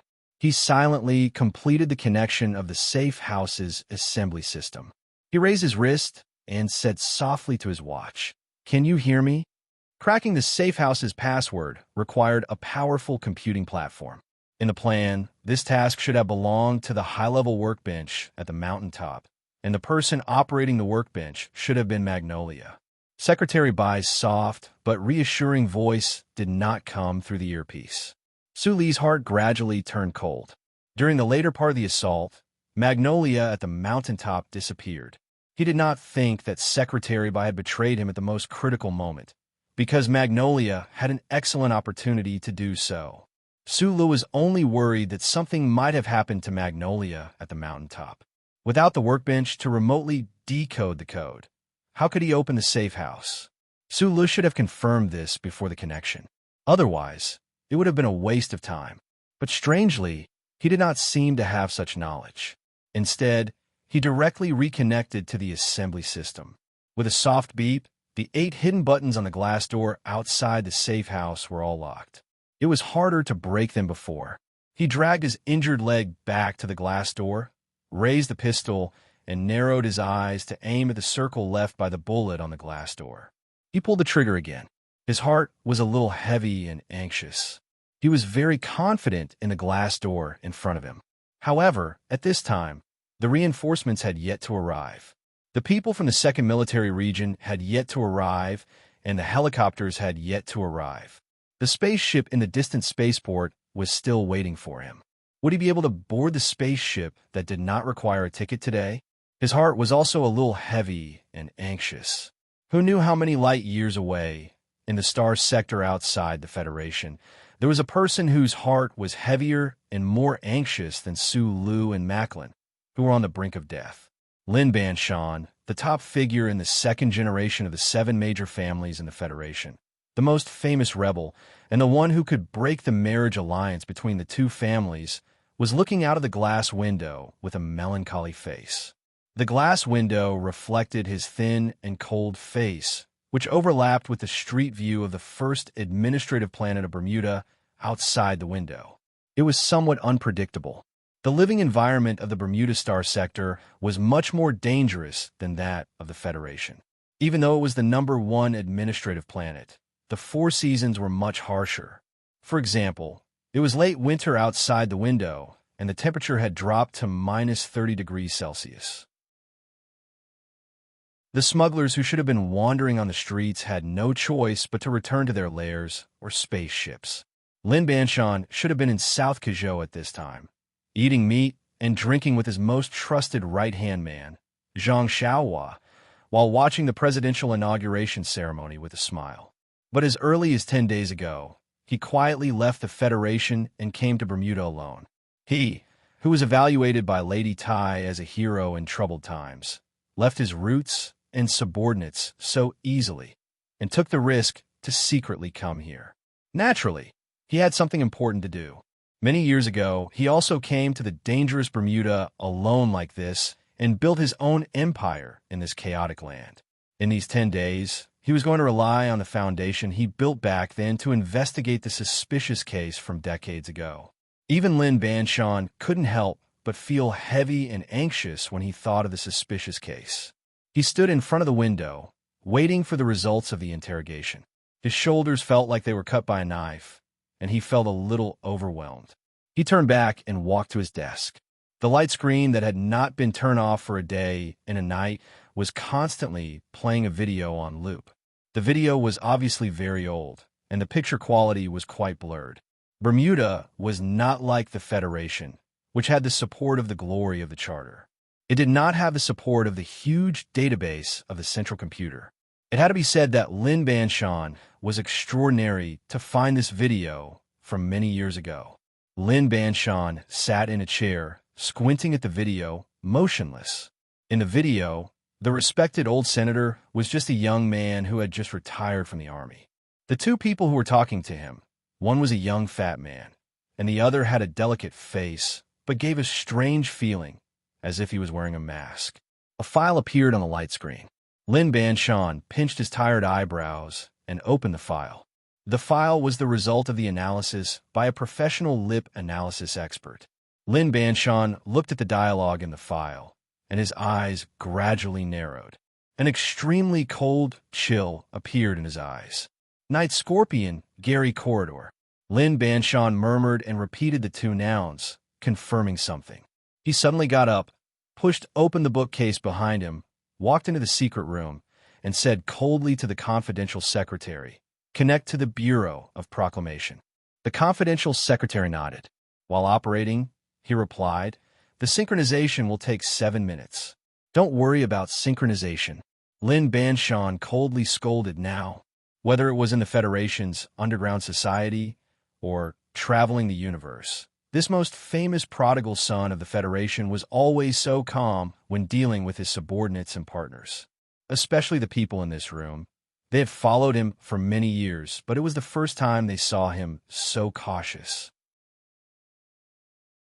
No one dared to say anything, and quickly started their work, connecting to the distant Federation Bureau of Proclamation. The door in the other corner of the secret room was pushed open, and a middle-aged man in black walked out, exuding a cold aura. The middle-aged man's face was pale, and he was wiping the blood on his hands with a handkerchief. Before the door closed automatically, a person could be vaguely seen hiding in the chair behind the door. That person was extremely fat, and his hair was white. Looking at his old face, it seemed to be similar to the fat man in the video that Lin Banshan had been paying attention to. However, at this time, this old fat man was covered in blood, and his hands hanging weakly by the chair looked like skinned willow branches. No one knew how many cruel punishments he had suffered. He's confessed. The middle-aged man in black walked to Lin Banshan's side, and an unhealthy blush appeared on his pale face. His voice trembled slightly as he spoke excitedly. This black-clothed middle-aged man had come to Lin Banshan's side with Zhang Xiaohua. Lin Banshan trusted this partner very much. He knew that his partner's subordinates loved to cruelly extort confessions, but the result of today's extortion made even him feel excited and nervous. Lin Banshan thought of the answer that was about to be revealed, and his eyes narrowed slightly. The middle-aged man in black lowered his voice and said faintly, "The other person in the video was the Empire's Prince Norton." Even though he was mentally prepared, even though Lin Banshan was probably the first powerful figure in the Federation to suspect Macklin, when he heard this name and confirmed the answer to the riddle he had been painstakingly searching for a long time, his mountain-like body couldn't help but tremble slightly. Prince Norton, the current emperor of the Empire. The information connection with the Bureau of Proclamation had been completed, and all the staff in the secret room had left, including the middle-aged man in black. Lin Banshan stood in front of the light screen and looked at the motionless portrait on the screen. He said in a deep voice, "The information is not synchronized. You just need to listen." In the 27th year of the 37th constitutional calendar, Macklin's father died. He received a grant and entered the Faculty of History and Economics of the Capital University. Lin Banshan looked down at the information in his hand and said, "The central computer found a grant to Bermuda, so you asked me to come and help you. I don't have evidence to accuse Macklin of anything now, but I can confirm that in the spring of the 27th year of the constitutional calendar, Macklin went to Bermuda, and under the arrangement of the pirate leader, he met a person. That person could be the Empire's Prince Norton, which is the current emperor of the Empire. I don't know why an emperor would take the risk to come to Bermuda, and you should know that Macklin was just a small figure back then. But today, Macklin is a big figure." Lin Banshan lowered his head and said, "He has operated in the Federation and the anti-government army for so many years.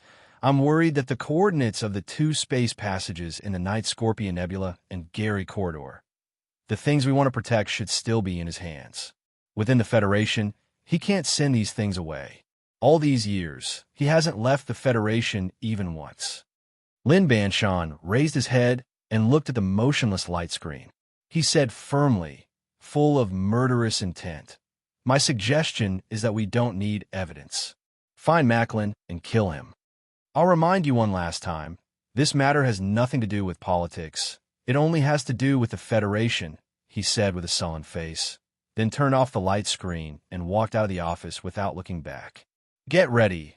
We'll return to the Federation immediately," Lin Banshan said gloomily.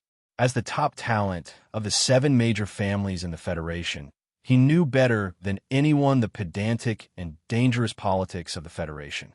He was very worried that Macklin, an enemy with full political wisdom, would use the historical inertia of the upper echelons of the Federation to find a gap that could be exploited. Chapter 300. In the outskirts of the capital, in the Bureau of Proclamation. Cui Zedong was 42 years old this year. He was the assistant director of the Bureau of Proclamation of the Federation. He had been in this most mysterious and special organization of the Federation for 20 years. His hair was already white, and his eyebrows were gradually wrinkled. The relaxed working environment should not have caused him to age so quickly, but the old director with the surname C always had a habit of throwing everything to him. The heavy pressure and tedious affairs were almost crushing him to the point of suffocation. He sat in front of his desk and watched the extremely cold voice of that guy on the holographic screen. He could not help but sigh softly. He felt that there were a few more wrinkles on his forehead and a few more strands of white hair. Although he had experienced countless major events in the Bureau of Proclamation over the years, major events that the citizens of the Federation might never know, when he heard this report today, he still could not help but feel a little cold in his heart. The universe was so big, but the Federation and the Empire just had to bump into each other. It was probably the will of the Creator to let the 2 carbon-based life societies that were similar to each other violently begin to collide with each other before they were mentally prepared. Philosophers and anthropologists had always been trying to find the biological blood relationship between the humans of the Federation and the humans of the Empire. They had even pointed their suspicious gazes at the barbaric era countless years ago. Most scholars had already come to a consensus, but they had not found evidence for the time being. They believed that the human society that suddenly encountered the Federation nearly 100 years ago should be a branch of the Federation back then. Otherwise, there was no way to explain the sudden appearance of an empire in the universe. The life forms in this empire were not like the aliens in the movies who had 8 legs, a natural insect shell, and could constantly spit out acid. Instead, they were like the people in the Federation. They could walk, think, fall in love, be angry, and hate. Director Cui Zedong's assistant stared blankly at the file in his hand. He looked at the picture of Senator Macklin on the file and felt as if his body had fallen into an ice pit at the North Pole. It was incomparably cold. The 2 sides had been at war for decades and had long formed an irreconcilable blood feud that could not be resolved. However, who would have thought that as early as a few decades ago, the Empire had already created such an unbelievable situation? Cui Zedong stood up and walked to the window. Looking at the busy staff in the lobby downstairs, he couldn't help but frown. The people from the West Woods Military District who went to Bermuda had not returned with any news yet. The records of the human trafficking from more than 60 years ago might have been destroyed long ago, and the biological samples that the Special Forces of the 2nd Military District took the risk of digging up graves in Green Dragon Mountain to retrieve were still on their way. In S2, the Bureau of Proclamation had sent out a special team. They had already made a preliminary comparison of the biological samples from both parties. They could basically confirm the Bureau of Proclamation's suspicion of the senator. But the problem was that this was a serious matter. Even with the Bureau of Proclamation's superior status in the Federation, if they could not obtain ironclad evidence, it would be difficult to convince the government to do anything. The hall was in a state of panic. In order to deal with one of the most inconceivable sequence events in the history of the Federation, the Bureau of Proclamation established a special task force for the first time.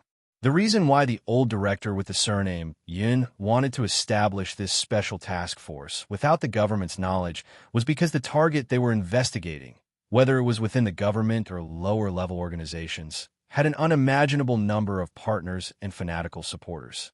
In order to keep it a secret, The Bureau of Proclamation's secret investigation was even hidden from the president's official residence and the Federation Management Committee. It was also because of the need for secrecy that the Bureau of Proclamation, which was usually only responsible for collecting information and never carried out specific tasks, showed a rare lack of fluster this time, without the full support of the Federation Investigation Bureau. The office door was pushed open, and a member of the Special Task Force hurriedly walked in. He frantically flipped through the files in his hands and said, "The target has left S2 today and is heading to the front line of the West Woods to visit the Army." "Going to the West Woods? I'm afraid he'll have to escape on the way." A chill rose in Shui Judong's heart. He waved his hand to signal for the staff member to leave. Then he picked up the phone in his hand and dialed a number. In front of the Parliament Hill in the capital's Special Administrative Region, President Pabre's 10-minute speech had not been long since the inauguration ceremony of the President of the Federation began. The guests and ordinary people on the stone steps carefully listened to every word with excitement and calmness. No one noticed that a strange atmosphere had already enveloped the viewing platform. The big shots in the upper echelons of the Federation seemed to be disturbed by a certain piece of news. Although they immediately calmed down, the deep eyes of those old faces flashed with a different light. The first big shot to know that the S2 Peace Foundation building was attacked was the director of the Federation Investigation Bureau. Within the Federation, this organization collected information the fastest. Just 2 minutes after the alarm sounded inside the Foundation building, the director of the Federation Investigation Bureau, who was standing in the second row of the viewing platform, heard the shocking news. At this time, he could not analyze who dared to do such a sensational and terrifying thing on the day of the inauguration ceremony.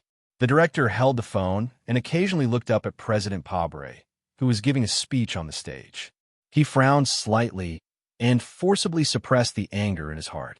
In a low voice, he gave orders to his subordinates. Then, he quietly walked behind the National Security Advisor and whispered a few words. At this time, the National Security Advisor was looking at the president on the stone steps with a smile on his face. He hoped that President Pabre could see his sincere feelings.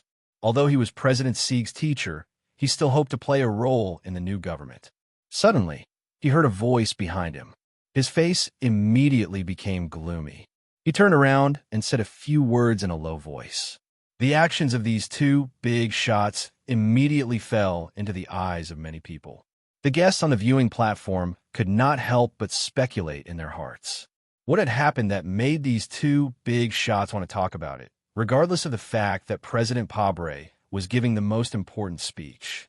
Then, the director of the Special Task Force, who had been silently standing behind the president on the stone steps, suddenly pressed the metal particles in his ear. His expression changed slightly. Then, he quietly took 2 steps back and whispered a few words. The guests on the viewing platform were undoubtedly the smartest and the most observant group of people in the Federation. When the director of the Special Task Force's strange look fell into their eyes and combined it with the scene they had noticed earlier, they were sure that something big must have happened. In an inconspicuous position in the second-to-last row of the viewing platform, Lady Tai, who was wearing a black windbreaker, slowly put down the phone in her hand. A trace of anger flashed in her usually calm eyes, which immediately turned cold. Then, Liyuan Palace and the heads of the 7 families of the Federation, who were quietly standing in the crowd, all learned of the violent assassination that was happening on S2 through their respective intelligence channels. The faces of all those who knew the inside story changed slightly. They might not know who the assassin was, and they did not care about the life or death of Senator Macklin. But they were concerned about the current situation in the Federation, which they had single-handedly controlled and created. But at this time, there were some disobedient, insignificant people who tried to destroy everything they had agreed on. So they were shocked and angry. On the stone steps, President Pabre's speech was still going on, but the strange atmosphere on the viewing platform was getting thicker and thicker. On the most important day of the Federation, because of an assassination that happened in the distance, it became a little strange. The National Security Advisor quietly walked up the stone steps and said a few words behind the Vice President-elect, then pointed at the back of President Pabre. The Vice President-elect anxiously shook his head. More people looked at the eye-catching position in the first row of the viewing platform. The incident happened suddenly, and they wanted to know how the old director of the Bureau of Proclamation of the Federation would react. Behind the oath-taking platform, President Pabre also noticed the strange expressions of his subordinates and guests.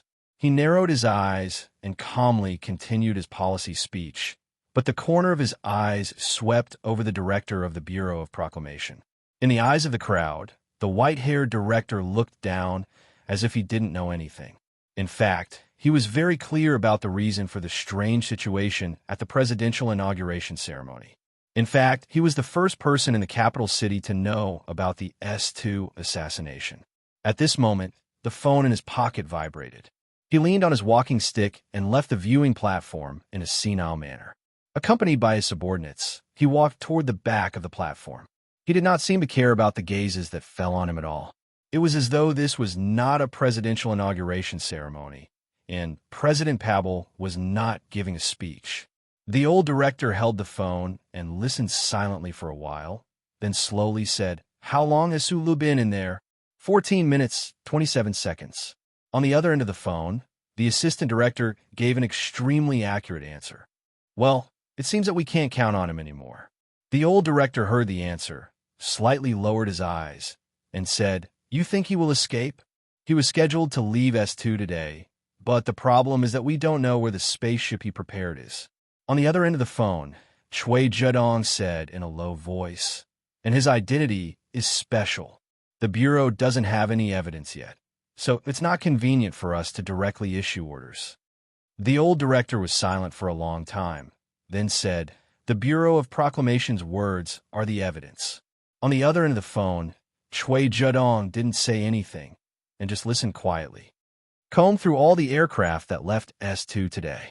If Medellin really wants to leave," the old director's voice paused for a moment, "just shoot him down." After the phone call ended, the old director looked back at the Parliament Hill in the cold winter.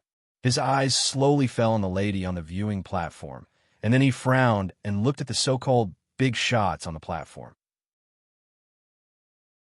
These big shots who like to play politics only knew that Medellin was assassinated, but they didn't know what Medellin meant to the Federation. A hint of mockery flashed in the old director's eyes.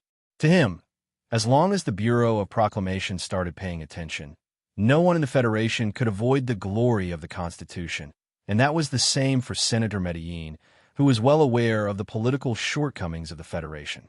All the military officials and important figures were gathered in the capital of S1, and Medellin took advantage of the presidential inauguration ceremony to leave. He was really a smart guy to the bone.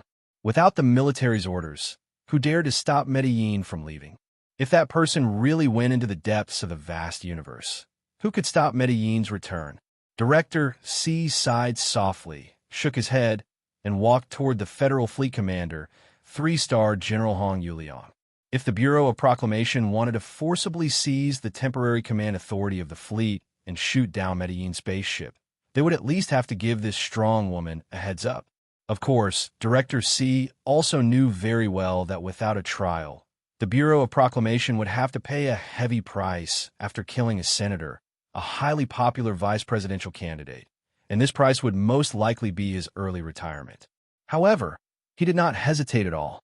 The Emperor of the Empire had used that senator to toy with the Federation for so many years. As the director of the Bureau of Proclamation, he felt endless shame.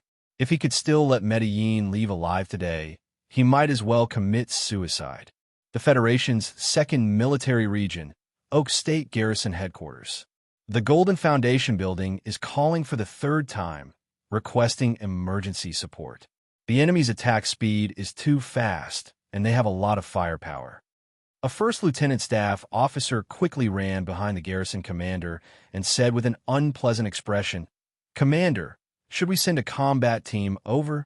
"Send my ass." The garrison commander did not pay attention to his subordinate's urgent request at all. His eyes were slightly red as he stared at the holographic map on the light screen. looking at the clear heat traces on the map, looking at the flashing analysis numbers beside them, and then listening to the incredibly noisy voices of the staff officers on the other side. He vented all the emotions in his heart. He turned around and glared fiercely at the staff officer, saying, "The Green Dragon Mountain Army has been fully mobilized, and the entire military region is preparing for defense. You want me to send people to protect a Bullsh *T senator at this time? Do you want me to go to military court?" The staff officer had nothing to say in response. In the early hours of this morning, the Green Dragon Mountain Anti-Government Army, which had not made any major military movements in the past few years, suddenly acted out of the norm and sent out 4 armies. Following the winding mountain paths in the mountains, they marched out of the mountains with an extremely threatening aura. Although the anti-government army's military movement had not yet broken through the actual control line of both sides, this kind of high-pressure situation made the federal army stationed around the 4 states feel an unprecedented pressure. Was the war really going to start? At this critical moment, the news of the Golden Foundation building being attacked was selectively forgotten by all the officers of the Federation's 2nd Military Region. There were priorities, and with the war imminent, who would pay attention to this kind of thing? For the people of the 2nd Military Region, it was better for an old wolf like Macklin, raised by the anti-government army, to die as soon as possible. The sudden attack of the anti-government army just happened to give them an excuse to feel at ease.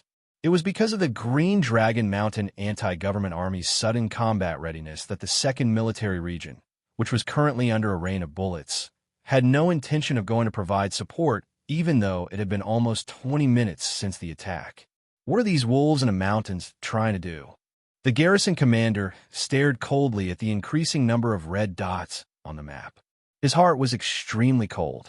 His immediate superior, the commander of the 2nd Military Region, was attending the presidential inauguration ceremony in the capital today, but at this time, the Green Dragon Mountain Anti-Government Army suddenly came out in full force.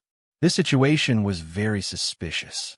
A huge explosion resounded in the mountains somewhere in the 4 states.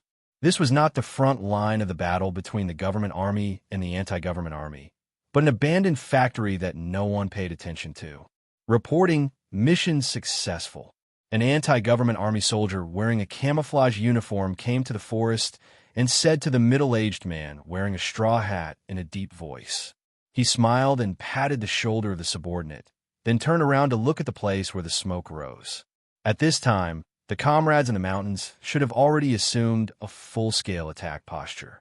Under such a high-pressure situation, the 2nd Military Region probably would not notice Macklin's movement. There was a temporary spaceship landing base in the abandoned factory. The escape route that Macklin had prepared should be here. He looked at the smoke and thought about how he met and fought with Macklin in this life. His heart became slightly cold. Although he was known as the most famous intelligence leader of the 37 constitutions, he was not an organization like the Federation's Bureau of Proclamation, so he did not know Macklin's true identity. He could not understand why Macklin was in such a hurry to leave. But since he had found this out, he made his own response. He and Macklin had fought for many years, and in the end, he did not know who won and who lost. But at least today, he cut off Macklin's support from the government and cut off Macklin's escape route. He had done everything he could. On the mountaintop southwest of the Peace Foundation building, a black workbench was lonely among the fallen leaves. There were a few corpses around it, and blood flowed slowly along the red leaves. The delicate man who was supposed to be guarding the workbench and providing technical support to Su Lu had disappeared without a trace. No one knew where he went. Inside the Peace Foundation building, many people had died, but some were still alive. The sound of bullets whistling through the air was intermittent, but it never stopped. The bullet marks and debris on the walls of the building fully proved how tragic the story had been from the beginning to the present. From time to time, there was a dull sound. Some walls were penetrated, and some were blown to pieces. Amidst the blood and smoke, the hearts of the security personnel in the building were about to freeze. They didn't know who the second intruder was. Although this person might not be as unpredictable as the previous one, The absolute professional military accomplishment and the terrible weapon in his hand were like a black wall of death, blocking in front of them. Sure, Qinghai, who was covered in blood, was holding a 37 brand cigarette and an ACW as he stood guard in front of the last tunnel in the East 3rd District. There were shiny bullet shells in front of and behind him, as well as a suitcase that he carried with him. The ACW trembled violently, spewing gunfire. His lips, which were holding the cigarette, were a little pale and trembling. He did not know how long he could hold on. He could only clearly feel that his blood was flowing out of the bullet holes. There were more dense bullet marks on the glass door, but the high-hardness material did not show any signs of breaking. In the middle of the circle of bullet marks that was hit by Sulu, there were 3 neat lines. It was like a circle with the big word people written in the middle. Senator Macklin, whose hair was messy, squinted his eyes and stared at Sulu outside the glass door through the slight bullet marks. Until now, he still firmly believed that as long as he stayed in the safe house for a while, the forces loyal to him would come to his aid. Even if all the people loyal to him died, the Federation government would not just stand by and watch him die.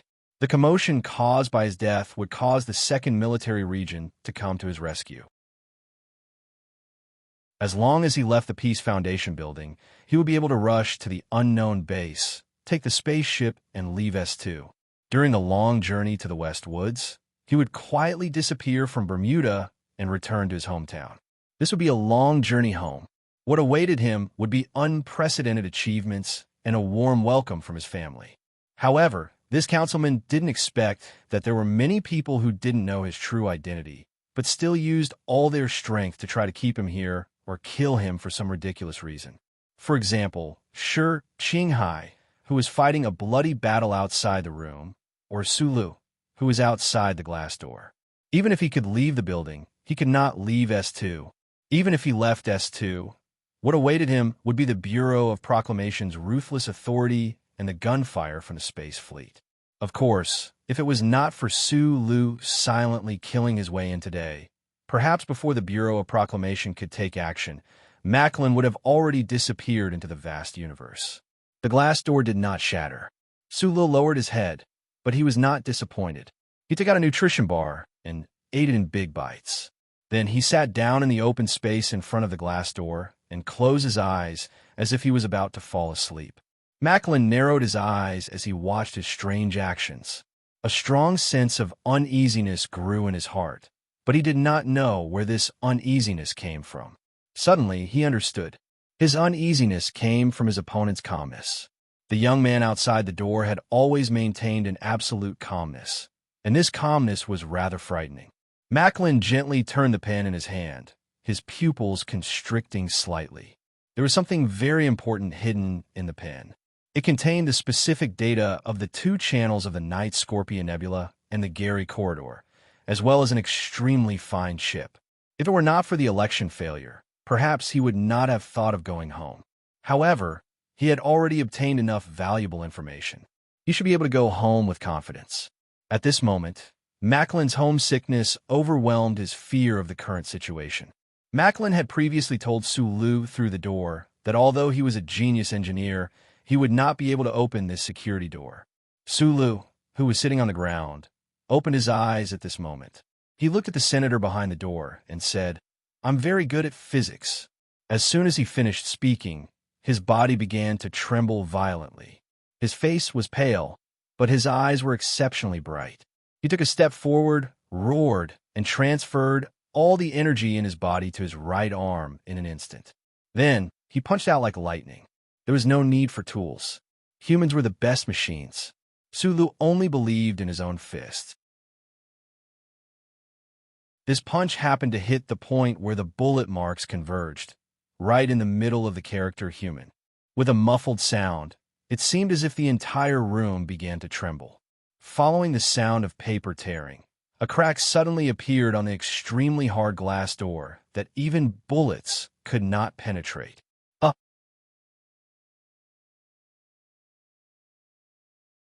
Chapter 301.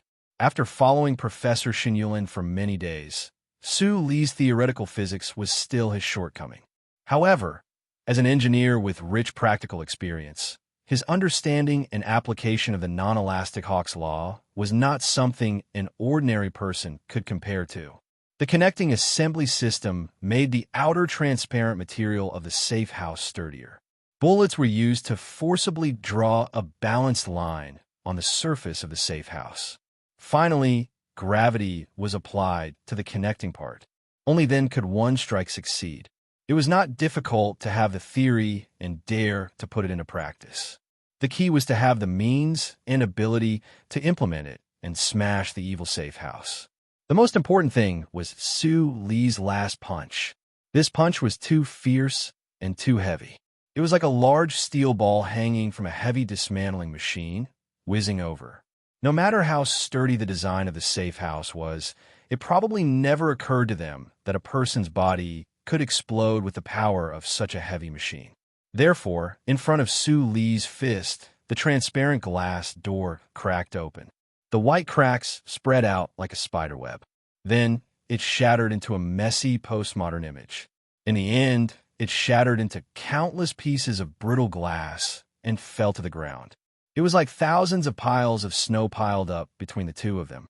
With such an inhuman strength, Sue Lee's right wrist snapped. His face was pale, but his squinted eyes were unusually bright. Without a trace of pain or hesitation, he walked into the door. His military boots stepped on the thousands of piles of broken glass and snow, making a rustling sound. Just as the glass door shattered, Senator Macklin's eyes, which were as calm as a lake, also shattered into pieces. The tranquil luster dimmed for a moment before dispersing in all directions. Because of the unimaginable abnormality in front of him and the approaching death, it disappeared from his old and tired black eyes. When a boy wooed the girl he liked by the Rose River, he would probably think of his peers in the movies. Those Casanova with big noses or small noses cheering for him. The young people who participated in the high school joint examination would definitely think of countless outstanding seniors or the best cheaters in the school to cheer for them. When the last soldier in the frontline tunnel in the West Woods held a cluster bomb and fearlessly charged at the dynasty's tanks in front of him, he would definitely think of many heroes, such as Lipifu, those who acted bravely for a just cause. Thinking back to those who acted bravely for a just cause in the past, those who did not care about their own safety, perhaps they did not have the time to think too much. People would habitually use a lot of mental things to boost their courage and confidence before doing something big. Sulu was also an ordinary person, and he was no exception. However, when he stepped on the glass and came to the front of Senator Macklin, he did not think of anything. Sulu did not expect Macklin to look like an old man with one foot in the grave. The look of despair on his face was like that of a person who deserved sympathy. He did not think about the consequences of killing Macklin. He did not think that it was a human life. Sulu did not think about the consequences of killing Macklin. He had watched this person for a whole year. He was a little tired and wanted to give up. However, the pictures of the dead children in Charter Square made him pick up the idea again. Perhaps it was because he thought for too long on the bench behind the snow, so he did not think about anything today. He did not need to think. Carrying his travel bag, he killed his way into the heavily surrounded Golden Foundation building and killed his way to the old man. Some people thought too much and did too little. Sulu would do it after he thought it through. He was just an ordinary person. At this time, he did not even know Macklin's true identity. What a small person like him did would have a great impact on the Federation. He raised the gun with his left hand and pulled the trigger. After entering the building, everything was going according to plan. However, there was a huge problem in the middle.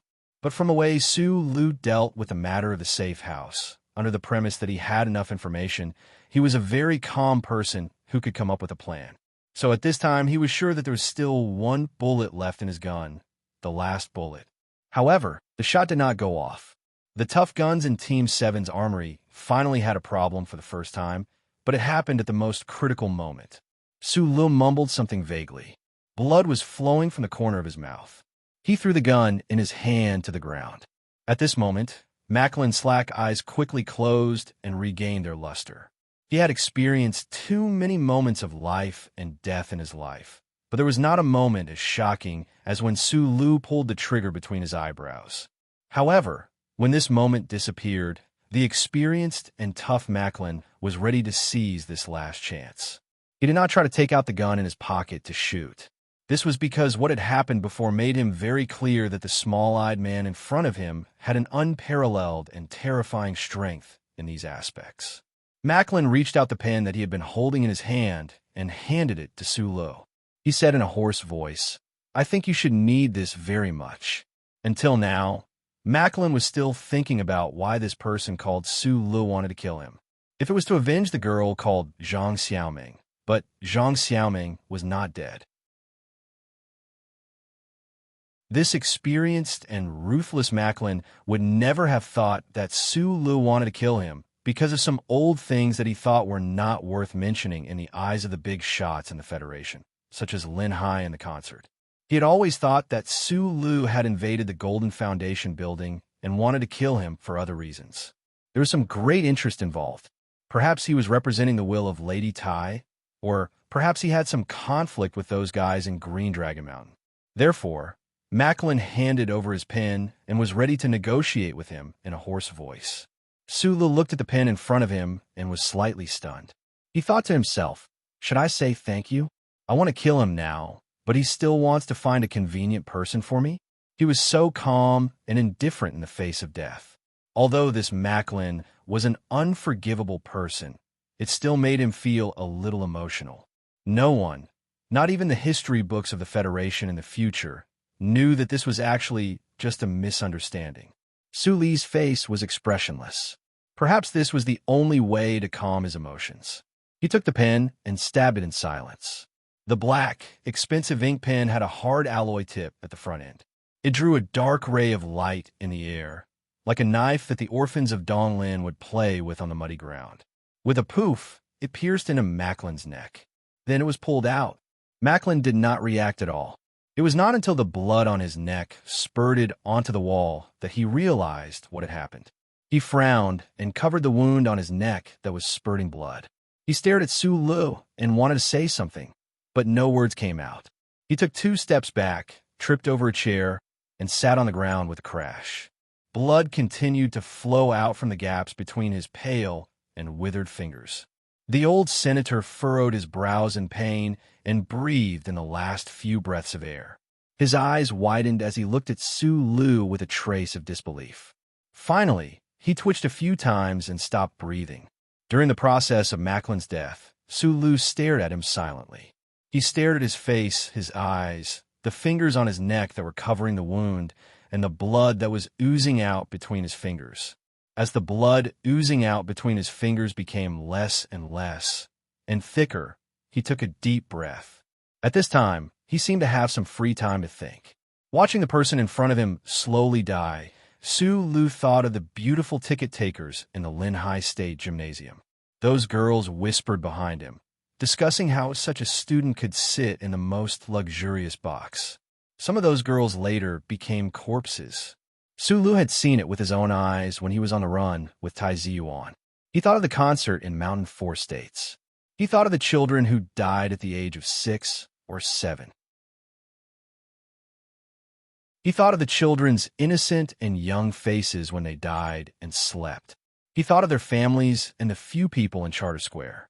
Su Lu watched Macklin die. His left eye could see ghosts at this time. In the hologram in his left eye, the string of citizen numbers that had been floating above Macklin's head shattered and then disappeared like the previous door. When he saw this scene and confirmed Macklin's death, he lowered his head and gently breathed. Breathe the air without you. How fresh this air is. However, like a balloon that had been filled with air, he exhaled a mouthful of turbid air. The goal of meditating without sleep was achieved. Su Li's mind couldn't help but feel a little lost. In an instant, the injuries that were suppressed by his strong willpower all broke out. He had been hit by many bullets. Although the hard ceramic bulletproof vest had protected most of his vital parts, he had been bleeding all the way here. He was already extremely weak. His previously forgotten broken right wrist was also starting to feel waves of sharp pain. Su Lu moved his sore and stiff body with difficulty, leaned against the wall next to him, and slowly sat down. In the capital's special district of Planet S1 far away, in front of the sea of people in front of the Parliament Hill, the people who participated in the presidential inauguration ceremony looked excitedly at the dark-faced president on the stone steps. President Pabre's speech had come to an end. The overwhelming words, the sonorous and powerful words, and the promises that were not too complicated but were exceptionally powerful, were like countless bells that struck the hearts of the citizens who had placed endless hope in the new Federation government. The guests on the viewing platform had smiles on their faces as they respectfully and courteously watched President Prabal, who was waving his arms. However, what they were thinking was completely different from what they were thinking about during the solemn inauguration ceremony. The old director of the Bureau of Proclamation slowly closed the phone in his hand. Thinking of the news he had just heard, a smile appeared on his aged lips. The smile was full of endless relief. Macklin was dead. It's good that he's dead. I'll have to write Macklin's words in the future. From the beginning of the design, it was to have Su Lu use the pen to kill Macklin, so he had to arrange for the last bullet to go wrong. The reason for this was that he felt that perhaps Macklin would not do anything personally, but he could use orders to frame people and harm many people. From the bottom of his heart, he was not an official of the pen, so it was more appropriate for him to die with the pen. That paragraph also wanted to explain that many things could be negotiated. Many people would think so, but Sulu had never thought about this problem. He was more direct. I originally thought that I would have to wait until 9 o'clock to write this chapter. Fortunately, I was in a good mood. Although my body is quite weak, I wrote it much earlier. At this time, I want to eat and then put on more clothes to keep warm. Speaking of which, it's only October, but the temperature is lower than I've ever experienced in my life. It's still the old saying from a long time ago. China is too big, and the difference between the North and the South is too big. The Federation is also very big.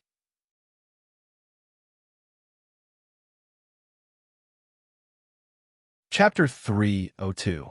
The glory of the Charter, which was spread all over the Federation, was naturally aware of Macklin's death. The news quickly spread from the Bureau of Proclamation to the site of the inauguration ceremony. The old director with the surname Yun was the first to confirm the news, only a few minutes after Su Lu pulled out the tip of his pen. It was a crime to harbor a treasure, but at least he was holding something valuable. This news was not good news. The old director softly told the person he needed to tell, and then the news began to spread among the high-ranking government officials on the viewing platform and the stone steps. Although the range of the news was limited to a very small number of people, their shocked expressions still gave many people some hints. At this time, the director of the Bureau of Proclamation was basically able to confirm the true identity of Macklin. So when he heard the news, his old heart was filled with endless relief. He stood on the viewing platform with a smile and maintained his silence.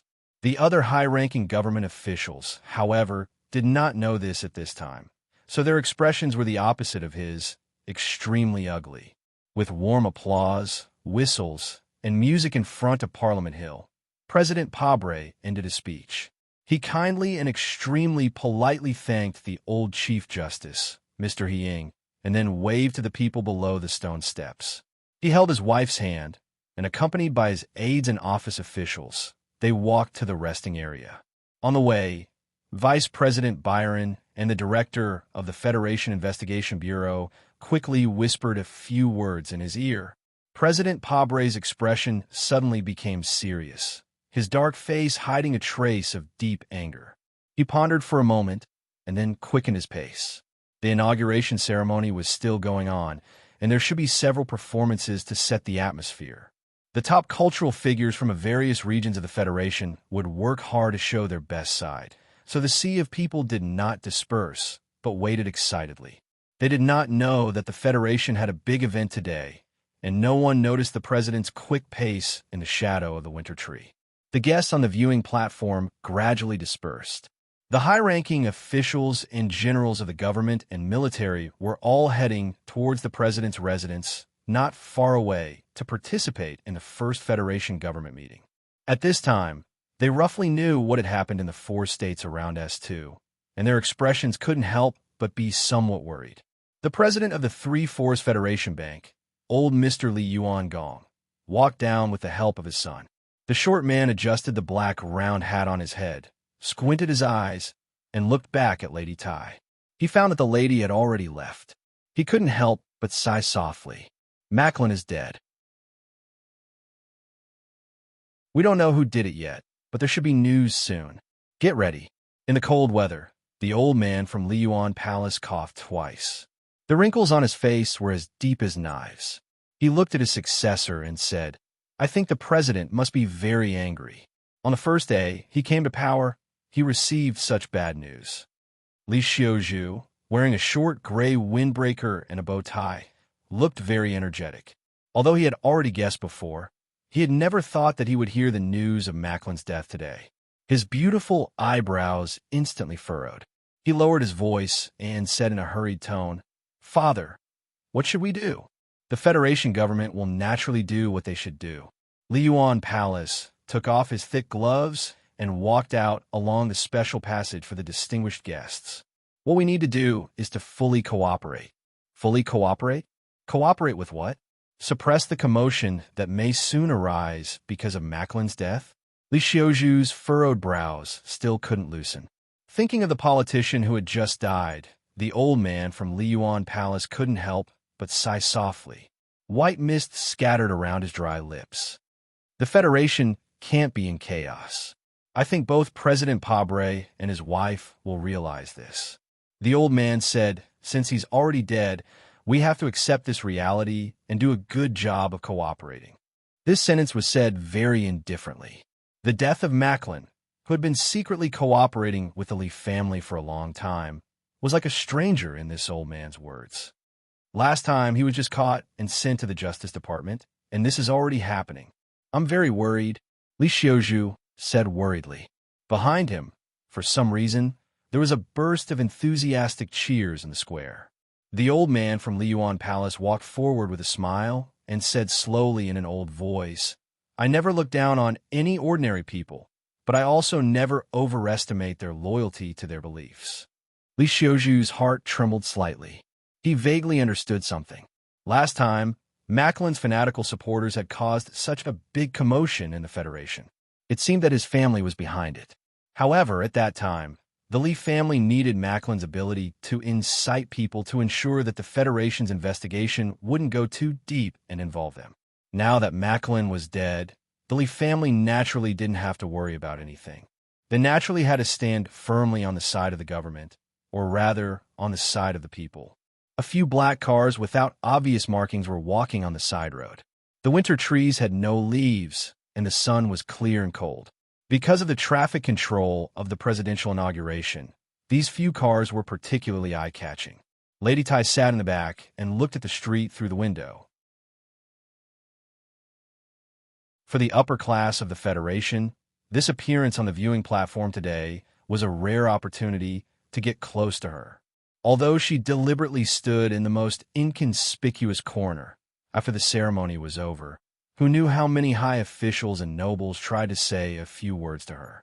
However, this lady didn't have any desire to talk today. She looked at the withered trees with a heavy heart. Different from the wise old man from the Li family, she already knew who the mastermind behind the assassination at the S2 Foundation building was. The interior of the car was as warm as spring. The madam quietly looked at the winter scenery, but she suddenly thought of the editor and reporter from the Capital Daily News. She thought of the inspector who was still locked up in the FBI, but refused to back down. She thought of the crazy and dangerous people in Green Dragon Mountain. She thought of the man from many years ago. Naturally, she also thought of Su Le. She felt a little cold. The young man she wanted to control was indeed an extremely dangerous person, just like his teacher. Since that was the case, then he couldn't be left alive. Medellin is dead. Lady Tai retracted her gaze from the window and calmly said, His Excellency, the President may have some problems. Let the TV station and the network headquarters cooperate with the government. Secretary Shun Li, who was sitting in the front passenger seat, slightly stiffened, then immediately reacted and calmly replied, At this moment, a bell rang in the capital special district. The clear and distant sound of the bell passed through a few blocks and was then filtered by the thick glass of the black car, becoming somewhat dull and deep. President Pabre's motorcade had already arrived at the president's official residence. The former president, Mr. Sieg, was waiting for them on the lawn. The highest authority of the Federation had begun to be handed over. According to the historical custom of the Federation, the bell next to Charter Square began to ring. Lady Tai listened to the bell with a calm expression, but in her heart, she was thinking, who is this bell ringing for? Sulu leaned against the wall, his face pale. His fractured right wrist hung over his knee, and the ground around him was a mess. Today, he had used all of his energy and squeezed out every drop of strength in his body. With the help of that great existence, he was so lucky, or perhaps crazy, to achieve his goal. The moment he fell, all of his injuries and exhaustion exploded, causing him to sit on the ground. He was so weak that he couldn't even lift a finger. The gunshot wounds on his body were very serious. But what really drained him was the final blow. A year ago, in the underground parking lot of Linhai Stadium, he had valiantly kicked a military mecha, causing him to vomit blood and fall to the ground from the recoil. Today, he was much stronger than he was then, so he could still hold on, but he couldn't continue with the rest of the plan. Listening to the increasingly sparse gunshots outside the room and the scattered footsteps that gradually approached the door, Sulu lowered his head, speechless. The door was knocked open, and a person covered in blood rushed in. The first thing this person did after coming in was not to shoot at Sulu, but to push all of the furniture around the door behind the door, including 2 extremely heavy safes. Sulu raised his head, and with just one glance, his eyes lit up. When he knew that there was someone supporting him outside, he had been guessing who that person was. Now, he found that it was indeed him. Shi Qinghai, whose face was covered in blood, turned around and saw Macklin's body on the ground. He was slightly stunned. At this moment, his feet seemed to be filled with lead, showing his true condition. He laughed bitterly, walked to the wall with difficulty, and slid down weakly against the wall to sit beside Sulu. Sulu spat out a mouthful of blood, but it was spat on his clothes. He turned his head with difficulty, looked at this guy, and said in a hoarse voice, "I was hoping that you could get me out." Police sirens sounded around the Golden Foundation building. The police had rushed over. The Federation Investigation Bureau and more powerful departments had finally arrived. Even if all the security personnel inside the Golden Foundation building were killed by the 2 of them, it would be harder than climbing to the sky to escape now. "I was hoping that you could get me out." Shi Qinghai lowered his head and scolded with a smile. His chest was heaving up and down. He had already thrown the ACW outside because he had run out of bullets. After blocking for Sulu in the building for so long, his body was already full of scars. It had to be said that this fierce person, who was trained by the 1st Military Academy and the Green Dragon Mountain Anti-Government Federation, was extremely capable and lucky to be able to survive until now. Suli's plan did have a final escape plan, but at this time, the 2 people sitting against the wall had already used up all their energy in the previous brilliant battle. They didn't leave any power or escape route for themselves, so they didn't have the ability to carry out the final plan. Of course, if they hadn't put in so much effort and fought so valiantly before, they wouldn't have been able to do it in front of such a tight defense. Sulu looked down at the bracelet on his wrist, laughed bitterly, and coughed violently, coughing up 2 puddles of blood. The 2 people looked up at each other, shook their heads at the same time, and smiled in relief. At this time, there were countless fully armed combatants inside and outside the building. Not far away, the roar of armed helicopters could be faintly heard. The police headquarters and the investigators of the Federation Investigation Bureau had already confirmed the life and death of Councilman Macklin from the Bureau of Proclamation, so they didn't choose to attack immediately. Instead, they waited outside the building, trying to find a way to be as safe as possible. Of course you have to use a sniper for an assassination. You brat, you only knew how to kill your way in, and now I'm going to die with you. Tell me, how are you going to compensate me? Shi Qinghai said as he coughed. His handsome face was full of blood, and there was a terrible wound on his left cheek, looking extremely hideous. Sulu glanced at him and smiled with difficulty. At this time, he was probably sure that there was a problem with Magnolia. He was killed by that guy, and Mr. Sure was killed by him. Since I've killed you, then I'll compensate you with a son. Sulu lowered his head and wiped the blood on his lips. He smiled and said, "You probably don't know, but Zoyu gave birth to a son for you. His name is Zolyohua, and he has no physical defects." As soon as he said this, Shi Qinghai suddenly fell into silence. He narrowed his eyes and looked at Su Lu for a long time before he confirmed that this guy was not lying to comfort him before he died. His heart suddenly beat faster, and there was a touch of gentleness and shyness in his excitement. "Really? Not really." Shi Qinghai was silent for a long time, and then said, "Unfortunately, I didn't know." Suddenly, he smiled and laughed. "But this shows that I'm really fierce. I can actually kill them with one shot." Sulu wanted to laugh, but he couldn't. He kept coughing. Shi Qinghai narrowed his eyes and thought for a while. Then he took out a pack of 37 brand cigarettes with trembling hands and lit them up with trembling hands. He didn't have the calm and steady feeling he had when he was killing people in all directions. He took 2 deep breaths and then passed one over with trembling hands. He found that Su Li didn't take it. Then he noticed that Su Li's right wrist was twisted and there were several wounds on his left arm that were bleeding. Shi Qinghai shook his head and put a cigarette between Su Li's bloody lips. "You really shouldn't have come," he said. Sulu held the cigarette in his mouth and said vaguely, "I wanted to come, so I came." The ashes of the cigarette fell and mixed with the blood on his chest. Shi Qinghai narrowed his eyes and looked around the office. He noticed that there was a painting hanging on the wall. It was a freehand painting of a splash ink lotus, and the style was dripping and fierce. He couldn't help but be puzzled. He murmured, "That guy Macklin, where did he get so much righteousness from?" Sulu raised his head with difficulty and squinted his eyes to take a look. He thought about what Macklin had said behind the door about conscience and was puzzled by it. Only then did he remember that the pen he had used to kill Macklin was still tightly held in his left hand. He loosened his fingers and let the blood-stained pen slide to the ground. He said, "I used this pen to kill him. I thought that if you could escape, I would leave it as a souvenir for you. Don't think of anything good." Shi Qinghai reached out and grabbed the pen with difficulty.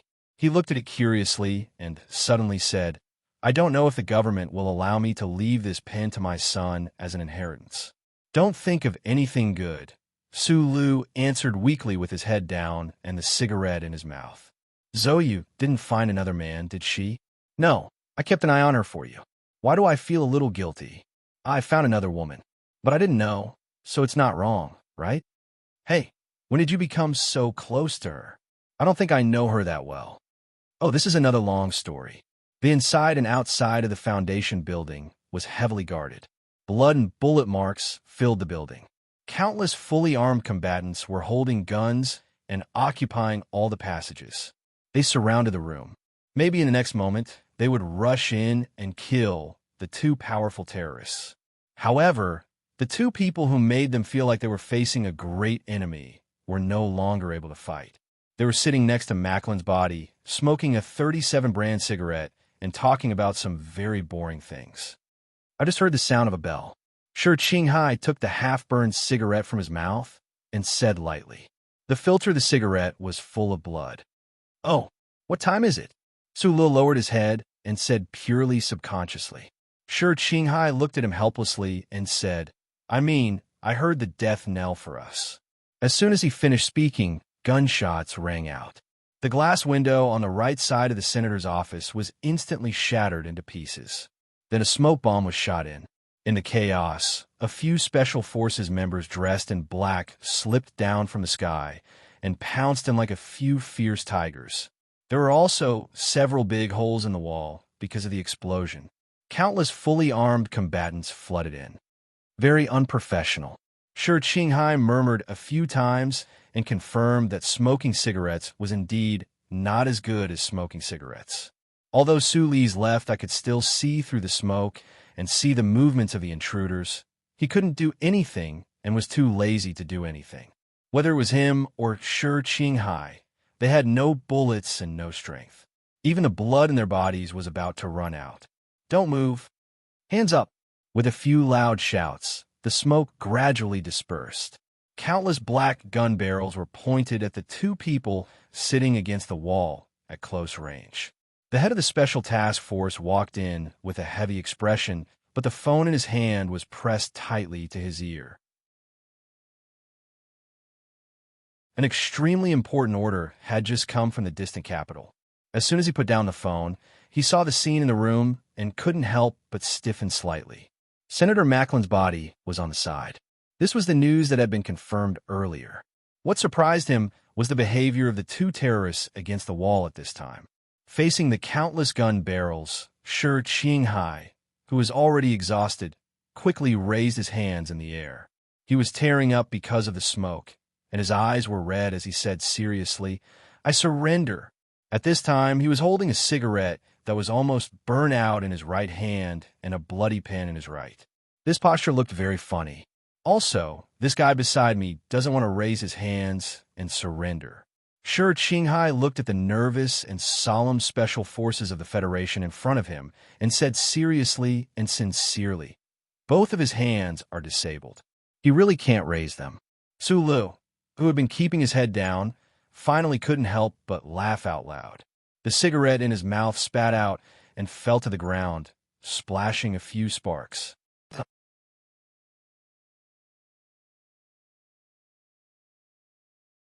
Chapter 303. The Emperor never disappeared. He just changed his clothes a few times. George Carlin.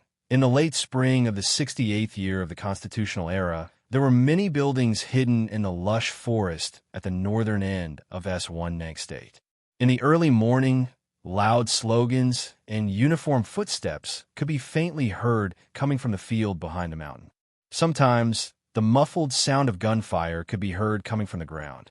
This was originally a branch of the General Assembly base under the Ministry of National Defense of the Federation. 70 years ago, it was transformed into a military training base. During the war between the Federation and the Empire, there were countless brilliant military heroes who had received rigorous training here. The largest joint anti-terrorism battle exercise of the year had just concluded at this training base last week. At the end of the competition between the four military regions, there might not be a real winner, but the senior generals of the military were very pleased that they had picked out the best of the best from the soldiers who participated in the maneuver. For them, these young soldiers who performed well in the exercise were the most powerful reserve force of the federal military. Therefore, after the exercise ended, these officers who were listed by the Ministry of National Defense did not return to their original units. Instead, they stayed at the training base. In the depths of the base, there was a building covered with ivy. It looked extremely inconspicuous. The conference room on the third floor was dark. One could faintly hear the sound of heavy breathing and smell the faint smell of men's sweat, but nothing could be seen. The only light came from the hologram in front of the conference room. It seemed that many people were watching a movie, but no matter how much the Federation soldiers paid attention to discipline, they would not be so silent when watching a movie. In the dark conference room, other than the smell of breathing and sweat, there was no sense of a person's presence. The light on the hologram passed through the smoke that filled the conference room and slowly dispersed. What was playing now was indeed not a movie, but a surveillance video marked as top secret. The video was a bit blurry, and the timestamp in the lower right corner showed that the video had taken place about 5 months ago in the cold winter of January. In the video, there was a guy wearing a guard's uniform, wearing a hat and dragging a travel bag, walking inside a building. Because this person had his head down, his face was hidden under the shadow of the hat, so no one could see his true appearance. On the surveillance video, the sound of an alarm rang out. Under the command of the system, countless guards surrounded the intruder from all directions. From that moment on, the intruder in the guard uniform sped up.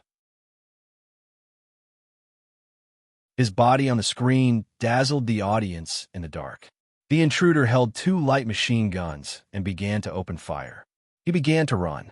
His figure became a little strange and terrifying. He appeared and disappeared in every corner of the building. He calmly and terrifyingly killed the enemies one by one and hid himself. Then, he was ambushed by heavy fire behind a wall. Dust rose under his feet, and his body instantly rushed to the ceiling. Then he pounced down and strangely avoided the bullets that filled the sky. He killed his way to the center of the enemy. The hologram in the conference room was divided into several screens. The surveillance system recorded the intruder's movements from different angles. At the same time, it monitored the movements outside the building. From time to time, there was the dull sound of a heavy sniper rifle. It seemed that someone was sniping outside the building. Every time there was a sound, a guard would fall to the ground. The people in the conference room who were watching the surveillance video maintained a dead silence. Except for the sound of breathing and the occasional sound of smoking, there was dead silence. The screen was filled with smoke. The intruder was obviously forced into a desperate situation, but for some reason he stood up coldly and fearlessly. Under the cover of the smoke, he quietly walked toward the direction marked as the exit of the 3 eastern areas. The silent pistol in his hand seemed to be guided by God. Through the heavy smoke, he aimed at the enemy in the corner and gently pulled the trigger. At this point, the silent conference room finally had some more sounds. The sound of chairs moving could be heard. Perhaps the people who were watching the video could no longer control the shock in their hearts. As the surveillance video played, the auxiliary holographic screen on the side continued to explain the breakdown of the tactical actions. Data indicators flowed like a waterfall. The route of the invaders, the trajectory analysis during shooting, the time spent in each section, and the cooperation between the installation of the bomb and the acquisition of intelligence were all dissected. It was extremely naked. The surveillance video on the hologram finished playing. The lights in the conference room were turned on. There was still not much noise in the spacious conference room. Some of the officers in dark green military uniforms with different stripes on their shoulders were still squinting their eyes as they looked at the hologram. It seemed that they couldn't understand what they had just seen. More officers began to reach for their pockets, took out cigarettes, lit them, and stuffed them into their dry lips. For a time, the smoke in the conference room was thicker than before. It was extremely suffocating. These ace soldiers from the major military regions of the Federation smoked in silence. While thinking about the purpose of the training base to let them watch this video, they couldn't help but doubt the authenticity of the previous video. In the surveillance video, although the tactical movements of the ordinary-looking young man in the guard uniform did not appear to be very professional, the choice of every attack he made was so clean and efficient. Coupled with this person's inconceivably powerful actions, these attacks were extremely sharp and powerful, making the people who watched this video feel a deep sense of awe. There was also the sniper, who rushed into the building later. He was also an extremely fierce person. Although not all the officers who watched the video recognized that the heavy big gun was the legendary ACW, the weight of the gun indicated on the auxiliary screen made them admire this slender guy who was able to carry a heavy anti-material rifle weighing 21 kilograms and climb walls and drill holes. Not to mention this person who guarded the entrance of the 3 eastern areas in the end.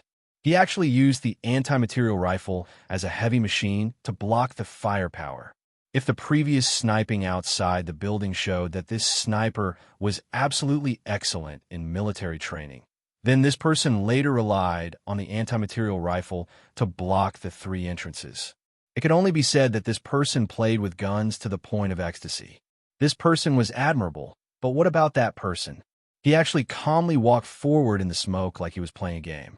He raised his hand and killed a person. Not to mention that he didn't have a thermal imaging system. Even if he did, it was impossible to perform this kind of movie scene in the environment created by the military smoke bomb.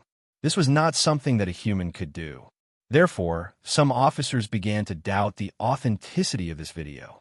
A female captain walked up to the podium in the conference room. She frowned and glanced at the officers who were smoking silently below the podium. She waved her hand in front of her, as if she wanted to drive away all the choking smoke. Although she was not in a good mood, in front of the treasures of the major military regions and the echelon officers who were focused on training by the federal military, she couldn't lose her temper. She had to lower her head and began to follow the instructions given by the superior. Her slender fingers lightly touched the terminal, and some pictures appeared on the hologram. The pictures were some pictures of some corpses and some damage on the wall after the force was applied. The female officer used the cursor to point at some of the bloody parts in the pictures and said in a clear voice, "The first victim's throat was completely broken under the heavy blow. The second victim's forehead was hit hard, his skull was broken, and his blood vessels burst." According to the postmortem, the strength of this person's right fist reached. The hardest part of the human body was the skull. How much strength would it take to break a human skull and break the blood vessels inside with one punch?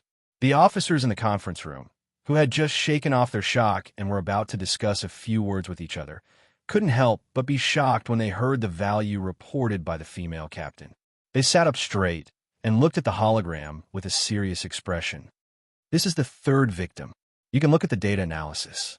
When he fired the gun, he still maintained an instantaneous speed of 11 meters per second without slowing down. You can also think that he didn't aim, but in fact, according to the report of the laboratory of the first hospital, this person's instantaneous reaction speed value has already broken through. The female captain finished the data analysis report and walked down the podium. The soldiers from all over the Federation squinted their eyes, and the cigarettes in their hands burned more and more brightly. At this time, they probably believed that the surveillance video was probably real. The Department of Defense wouldn't gather all the elites of the Army in one place and fake so much data and images just to play a joke on the major military regions. In the back row, there was an officer with a gentle expression who had been silently looking at the hologram. He was not like the other officers who were shocked or frowning. At this time, the chief of the training base, wearing a pair of glasses, walked up to the podium. The middle-aged major general coldly looked at the officers below the podium and slowly said, "What you saw and heard before is top secret of the Federation. You should know very well what you should do. You could discuss, but only within the scope of this conference room." The conference room was silent. The chief of the training base looked at them coldly and said, "I know that some of you are doubting the authenticity of this video, but please believe that the federal military is not that bored to this extent." After a slight pause, he pointed his finger at these guys who were particularly arrogant and unruly in the exercise and scolded, "In the anti-terrorism exercise, you little brats under the podium did a good job, and some of you are starting to become cocky. Today, I'll let you watch this video to let you know what a real terrorist is like. I want to let you know, if you face such a terrorist in the exercise, can you still sit here with your head held high?" The gentle officer in the back row lowered his head and smiled faintly in self-mockery. At this time, the colleagues who were able to stay in the conference room were undoubtedly the most powerful figures in the federal military. However, of the two people in the video, one was a monster who could fight to a draw with Madman Lee, and the other was an awesome person who graduated first from the 1st Military Academy and was trained by both the Federation government and the anti-government army. This kind of comparison was undoubtedly unfair. The Department of National Defense probably didn't want them to watch this video just to wake them up. However, the officers who did not know the inside story of the surveillance video did not think so. They frowned and thought about the general's angry words. In the end, they had to admit that when facing the two terrorists in the video, if there were more people, there might be some hope. If the number of people was equal or close, then there was no hope at all. Some of you are from the Westwoods, some of you are from the 3 military regions, and some of you are precious soldiers from the fleet. Usually, in your respective units, the officers protect you like treasures, but on the real battlefield, you can't be as fragile as treasures. The commander of the training base looked coldly at the officers below the stage. Looking at the most important echelon strength of the federal military in the future, he shouted loudly, "The ministry has kept you here so that you can grow into the most powerful soldiers. This week's learning task is to analyze this video write a plan based on the 5-person team, and then hand it over to the terminal computer for evaluation. The Major General lowered his head and tidied up the files, using the corner of his eyes to pay attention to the reactions of the officers below the stage. The officers were stunned at first, but then their expressions turned fierce and unconvinced, which was not unexpected. He lowered his head, and the corner of his mouth rose with a trace of an indescribable smile. He thought in his heart, if the data of that guy called Sulu shattering the security door with his last punch was also recorded, would these guys still be able to maintain their last bit of confidence? The Major General turned and left the conference room.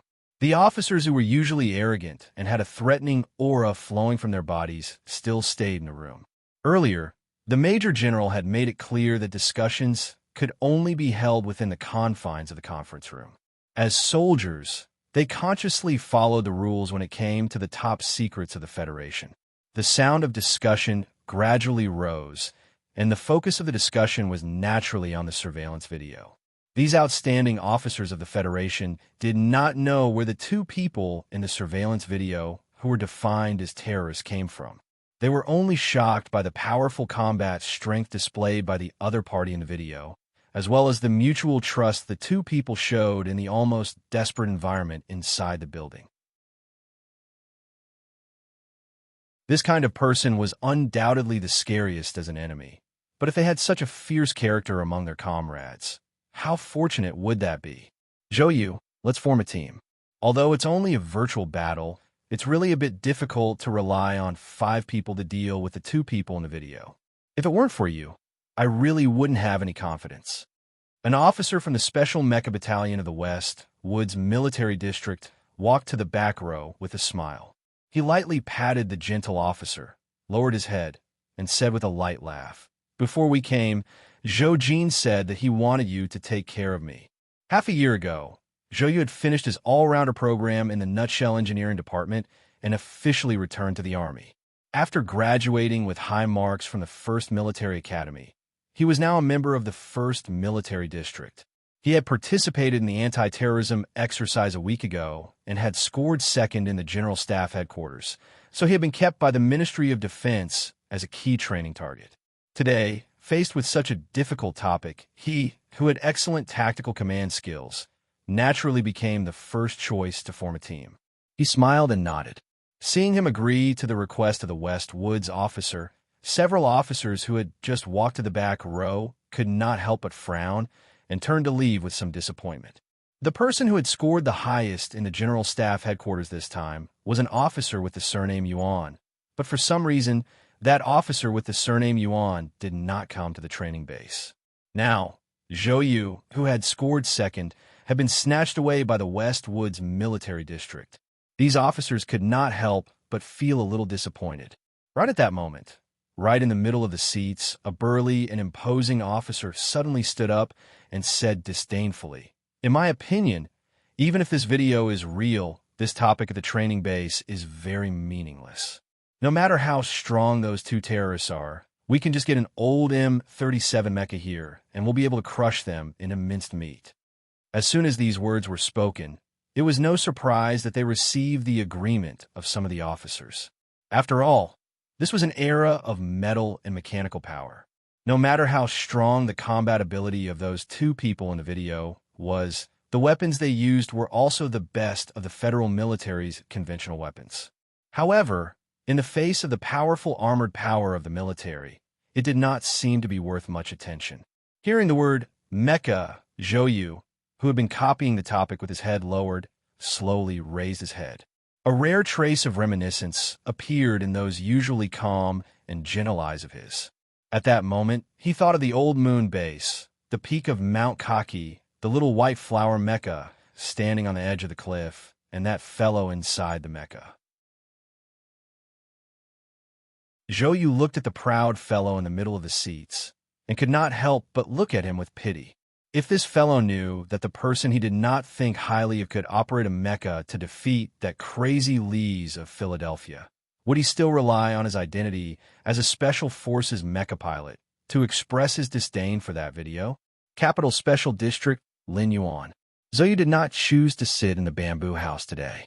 Although she really liked the flowing water there, the floating leaves on the water, the white mountain night lights outside the window, and she also really liked the atmosphere when she and Su Li used to sit in the bamboo house and chat. The matter she wanted to discuss today was very important, so she chose the safest private room in Lin Yuan. It was probably only in a place like Lin Yuan, under the eyes of people like Lin Banshan, that she did not have to worry that the matter she wanted to discuss today would be overheard by the Federation government, the military, or that madam she had always respected. You know that my life at home isn't that good right now. I'm not an elder brother, and I don't have a real job. After my dividends are put into the fund every year, the amount of money I can control on my own is not more than 10 million. Beside the table, the man wearing an expensive jacket had a gloomy expression on his face. In the past, this gloomy expression had long been replaced by the mental and physical exhaustion of the past few months. Zoyu looked at the two green arowana swimming slowly in the fish tank. Her figure had recovered very quickly after giving birth, and today she wore a bright red gown. It was not tacky at all.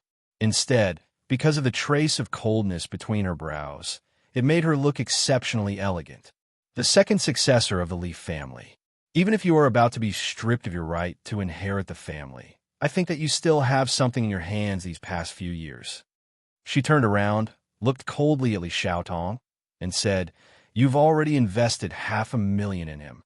If he dies just like this, or is forever locked up in that place where no one knows, then this greatest investment of your life will forever be a failure.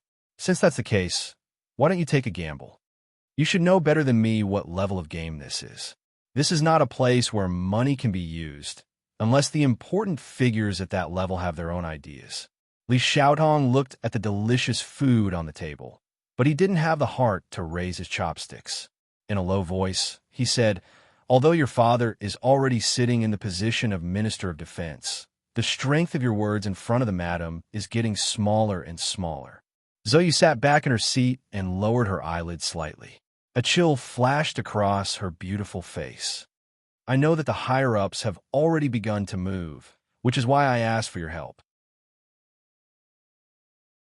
The day before yesterday, a video was played at the training base.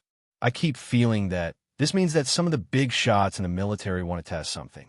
My failure as a person is that I am so fat, but my body is like Sister Lin's, unable to withstand wind and rain. Today, I was blown by the Qing wind. It was not a description, but I was really frozen into a popsicle. I went to the supermarket to buy cotton shoes, gloves, a hat, and a scarf. I put my hands together and rested at home for a long time before I warmed up. In reality, perhaps I am not that cold. Is it a problem with my mentality? This is the opening of the third volume. I want to do my best to stabilize my mentality and enter slowly. I want to think carefully and write seriously. I don't want to waste everyone's subscription money.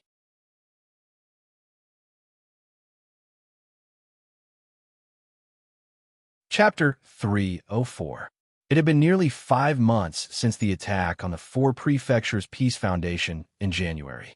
In the past 100 days, the Federation government's investigation of this vicious terrorist incident seemed to have walked into a swamp of death that no one knew about. No matter how unstable the public's atmosphere was because of this incident, and the atmosphere of social stability had already fallen, the government's investigation had always been strictly controlled within a very small area, and the confidentiality measures were done extremely well. Until today, most people in the Federation still did not know what happened in the Foundation building that day, how Senator Macklin died, and who the murderer was. All the information was hidden behind a black curtain, which made the Zhou family's eldest daughter, who looked cold and arrogant, but was actually sensitive and delicate, smell something strange. The black curtain could often represent two completely different directions. The government suppressed everything, perhaps to hide something, and let the two men involved die quietly, never to speak again. But it could also be to protect the two men. Hearing Zoyu's words, Li Xiaodong was shocked. He raised his head and looked at her quietly. There was a hint of anxiety and warning in his usually cold eyes. He used to like the woman in red in front of him, and he could forget about it with a wave of his sleeve, but he still cared about her after all. Li Xiaodong had a military identity. Although he rarely wore the military uniform and rarely went to work in the first military region, he knew very well how strict the federal military's disciplinary measures were. The teaching content of the Department of Defense's training base had always been confidential. Moreover, if it really involved the surveillance video of that day, it was not something that ordinary people could know about, even if she was the daughter of the Minister of Defense. Your father shouldn't make this kind of mistake. He paused for a moment, lowered his head, and raised the chopsticks in his hand for the first time. He picked up 2 slices of white magnolia and put them in front of him, but did not put them into his mouth. I have my own information channel. Zhou looked at him with a smile and said, if there is momentum, I have to be prepared in advance, so I need your financial support. I know that you have had a hard time in the past 6 months at home, but as I said before, your investment can only appreciate if Su Lu is alive. You should know that if Su Lu can survive, he has the potential to appreciate and the room for development. You want to be the head of the Li family? If you don't take some big risks, how can you reap great benefits? You're not a very good lobbyist. You probably haven't done this kind of thing before. Li Xiaotong replied calmly, not paying attention to Zhou's expression that was gradually turning cold. He tapped his chopsticks lightly and said, when I invested in Su Lu, it was because I thought that he could be like the owner of this garden and have the ability to break certain rules, because my life will not follow rules. But I never expected that Su Lu would break the rules so badly. Not many people in the Federation could tolerate the things he did. A faint trace of sadness flashed in Li Xiaodong's eyes. He let out a self-deprecating smile and softly said, his first equipment and the workbench he threw outside the Foundation's building were all bought with my money. For months ago, the government had already found out about me. Yes, the elders at home definitely wanted to protect me, but my investment caused such a big trouble. My life in the past 6 months at home wasn't very hard like you said, but it was almost impossible. He waved his hand to signal Zhou not to speak. His fingers left the chopsticks and placed on his knees. He lowered his head and thought for a long time in silence. I still insist that even if the upper echelons of the government have some new ideas, money won't play any role in this matter. But if you insist, I'll give you some of money when you need it. After breaking the silence, Li Xiaotong gently patted his knees and answered with a smile. He looked at Zhou and said, you're confused because you care. You're in a mess right now. You should be very clear that no matter how hard people like us try, it's impossible to rescue him from that small dark house where we don't know the specific location. You should go find that crown prince now. According to my information, he has already returned to the back of Macho Mountain 2 months ago. Zhou sat on a cushion at the table and looked out of the window at the forest that had nothing. She didn't answer Li Xiaodong's words. A trace of fatigue and helplessness flashed across her calm and beautiful face. At this moment, she thought a lot of things, so much so that she didn't notice when Li Xiaotong left. She knew that Tai Ziyuan had already returned to S1, but in the past year, her relationship with Lady Tai had become more and more distant, and her crown prince brother could no longer be contacted. I don't know where you 2 idiots are locked up. A trace of deep anger flashed through the corners of her eyes. The 2 guys who were secretly locked up by the Federation probably didn't know how much trouble they had caused for the Federation in the past few months, and how much she had worried about them. After Li Xiaotong left, Zhou remained in the quiet room. She held the small wine cup between her fingers, raised it up and down her wrist, and drank 1 cup after another. After a while, a blush gradually appeared on her cheeks, adding to her beauty. It completely set off a woman who was exuding a different kind of charm. After an indeterminate amount of time, the door was gently pushed open. A tall and thin man walked in and sat in front of her very naturally. He then poured himself a cup of wine and held it in his hands, slowly sipping. His posture was calm and unruffled, revealing the magnanimity of someone who was in control of everything. From the moment he entered the room to the moment he sat in the chair, this outstanding man, around 30 years old, acted like a master returning to his own home. Of course, Lin Yuan was originally owned by him. Zhou slowly raised her head, put down the wine cup in her hand, and looked at the legendary figure in front of her that was collectively admired by the children of the aristocratic families. She smiled slightly and said, "I've told you about this matter last time. What do you think?" Lin Banshan looked at the girl. It was extremely rare for the children of the aristocratic families to be pregnant out of wedlock. Although the Zhou family was a newly established family, the daughter of the Minister of Defense was not the slightest bit affected by what had happened to her in the past year. It was rare to see her traveling and socializing so naturally. "I've seen Su Lu on the train. He's a very good young man," he said with a smile. "However, in my memory of the Federation, the daughter of the Zhou family was the daughter of the Zhou family. The daughter of the Zhou family is a cold-blooded woman who can order her subordinates to kill at any time. Is it because of her pregnancy that she has become so soft-hearted?" Zhou Yu smiled slightly and said to herself, "Regarding the matter of Su Lu, I've never been able to touch the truth, but the president's official residence and Parliament Hill seem to have different views, so I don't really understand. I'm just a reckless person." Lin Banshan slowly sipped the wine in his cup with a hint of appreciation. He looked at Zhou Yu and said, "The major matters related to politics are not something that people like me can speculate and probe. Of course, I've always thought that those things are very dirtier than the level we're in, so I'm not willing to get involved." Zhou Yu was actually a little nervous at this time. Although she had attended the tea party with Lady Tai and had seen many powerful people in the Federation, she was no stranger to the children of the 7 families of the Federation. But today, facing the most famous traitor of the Federation, the most famous unruly person in this circle, she always felt a little uneasy, but she hid this uneasiness very well. She stabilized her breath and said with a smile, "But as far as I know, the matter of the Foundation building seems to have something to do with you. I don't know the details, but if they really did contribute to the Federation, don't you think they shouldn't be locked up for life?" Lin Banshan looked at her calmly. He had experienced a lot of ups and downs in his life. Although he had been nervous for a few months because of the Macklin incident, once it was over, his state of mind returned to the calmness of mountains and rivers. But the sudden words of the daughter of the Zhou family made his eyes suddenly have a little more interest. "I'm not the 7th young master.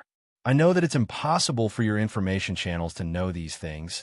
At least it's impossible for you to know that this matter has something to do with me." Lin Banshan slowly stood up. "If it's Minister Zhou's intention, you don't have to beat around the bush so much. I'll do what I need to do, but the Federation doesn't have a unified opinion, and it's not very appropriate to ask me, an outsider, to do something."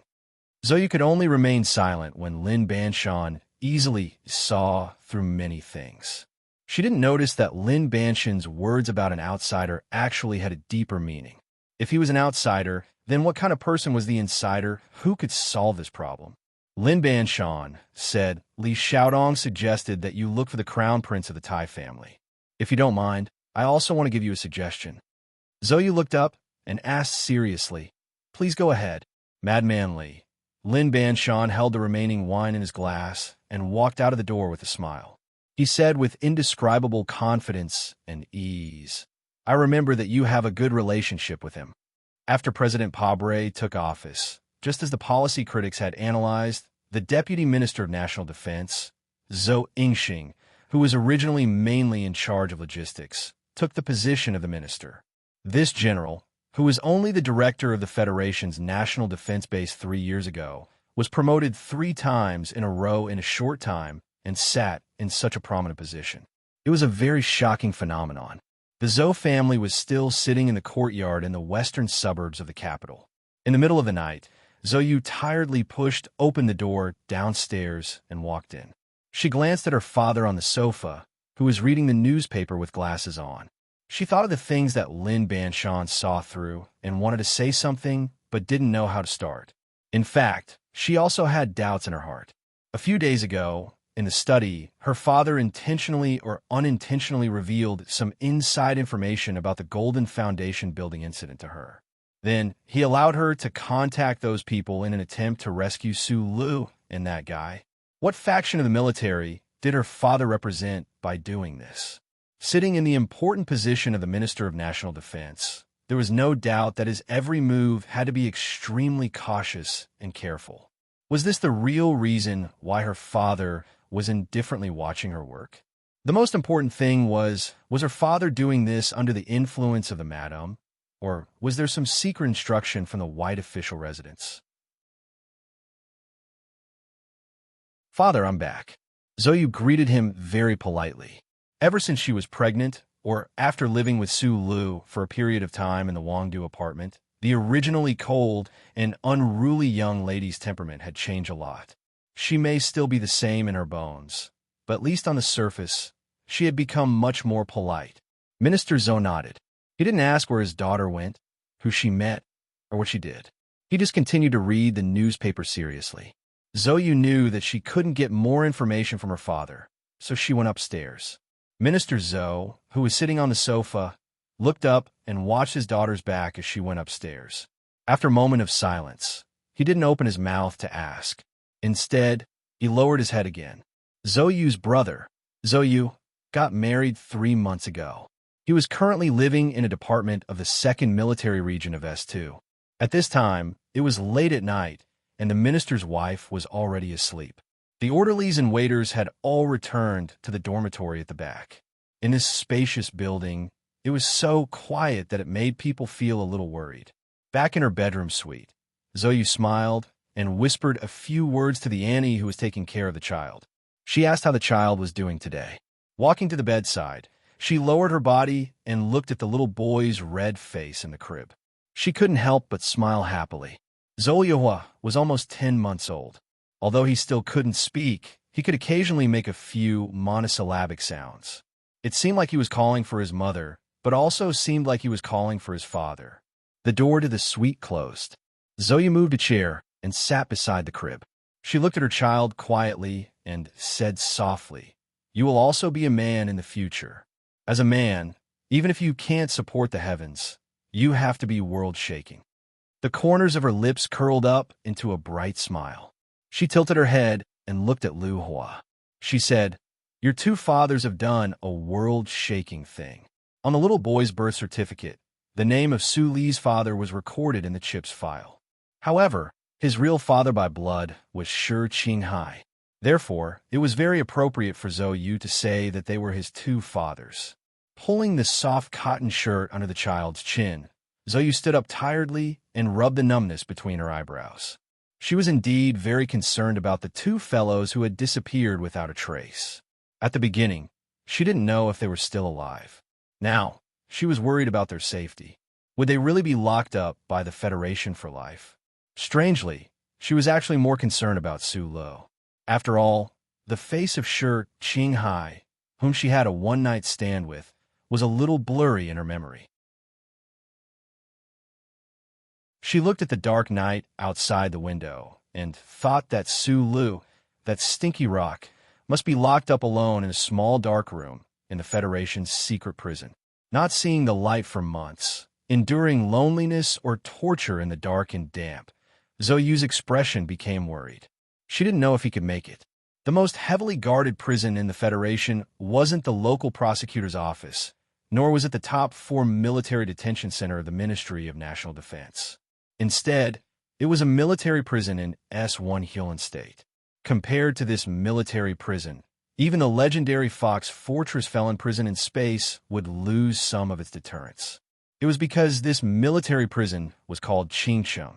During the Federation's dynasty era, there was an ancient poem that once said that a smile could overturn a country, and another smile could overturn a city. This military prison was named Qingsheng, but it wasn't because of the romantic and artistic atmosphere. Instead, it meant that even if someone tried to overturn a city, no one would be able to save a single person from this prison. This military prison had existed as early as 10,000 years ago during the dynasty era. At that time, it was an important prison used by the emperor to lock up dissidents. Countless years had passed, and Qingsheng prison was constantly reinforced and maintained. It was supplemented by all kinds of advanced surveillance systems and powerful and cold professional soldiers. It was even more sinister and terrifying than before. However, the people locked up in this prison were the same as before. They were all extremely important criminals. Other than the high-ranking military officers who had violated the law when the Federation government was suppressing the seven great families, there were also countless powerful and important people who had once lingered here. Those who were locked up in Qingcheng prison basically had no chance to leave. However, there were a few people who occasionally left. In the eyes of the people of the Federation, this experience was something they were most proud of. The people of the Federation didn't understand the essence of Qingcheng prison.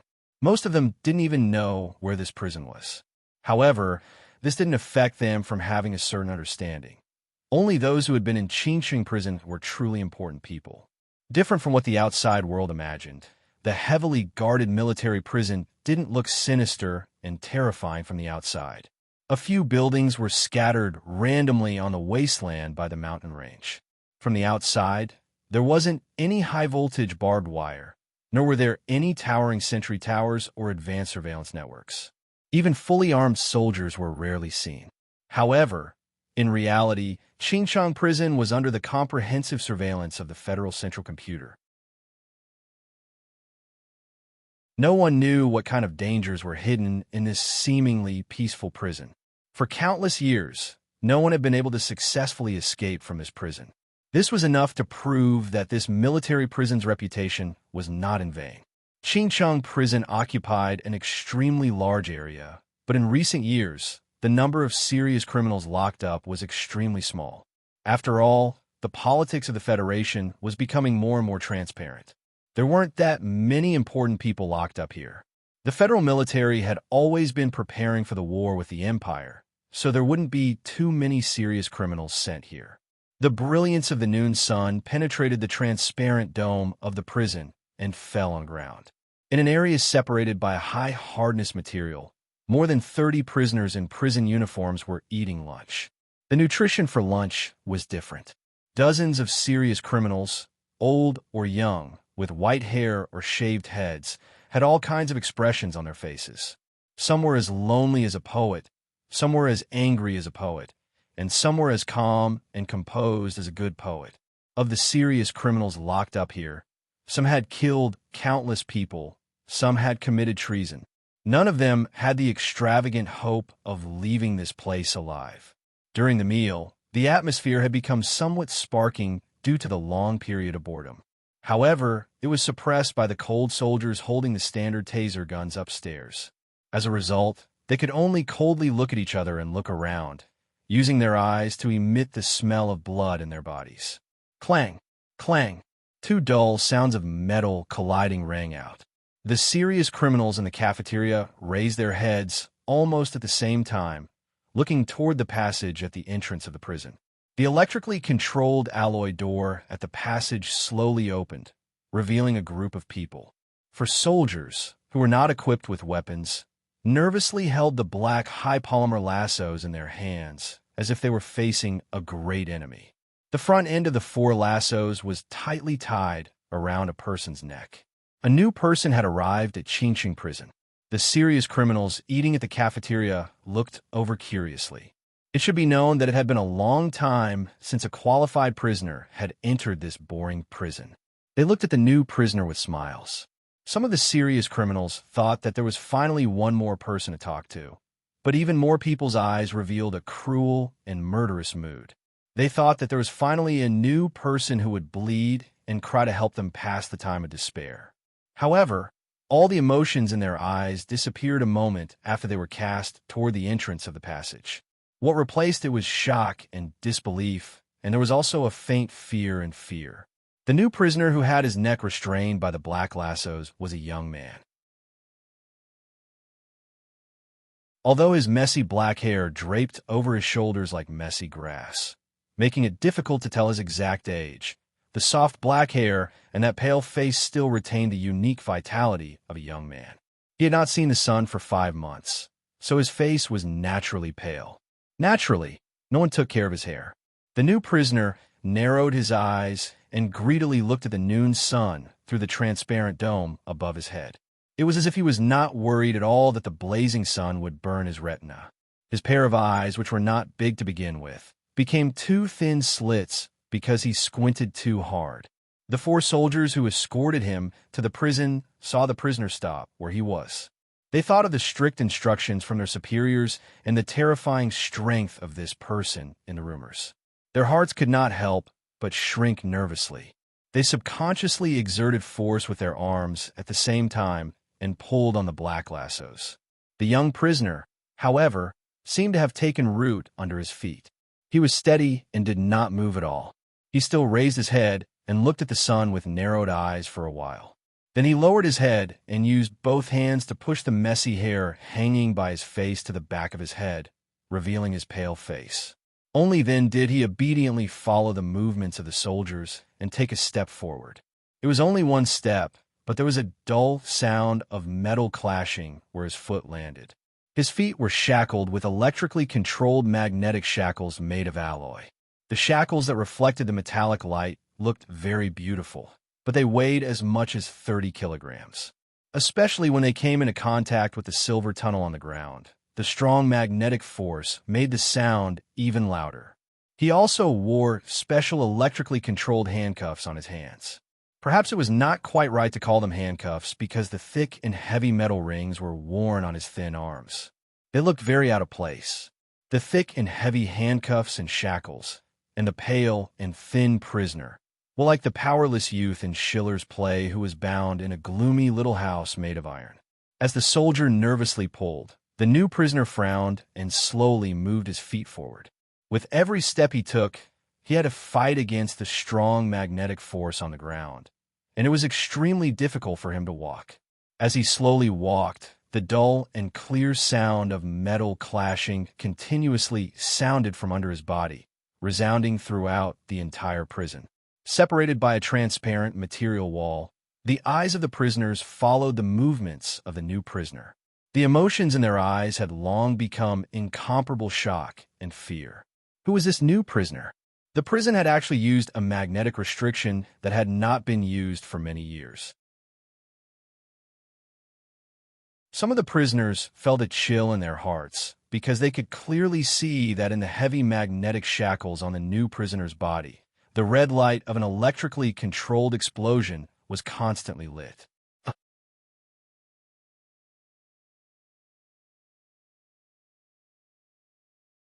Chapter 305.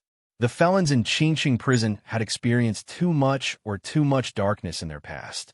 Now that they had spent too much time inside these 4 walls, even if they couldn't see through life and death, they could at least see through life and death.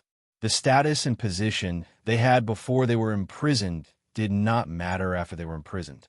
For them, the only factor that determined their social status and the strength of their words, other than the combat strength or brains they had displayed during the long years of despair, was the most simple way to distinguish them was the importance the Federation attached to the prisoner.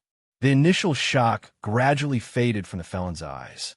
They quietly looked at the young prisoner who was walking with difficulty on the other side of the transparent partition and put down the plastic utensils in their hands in unison.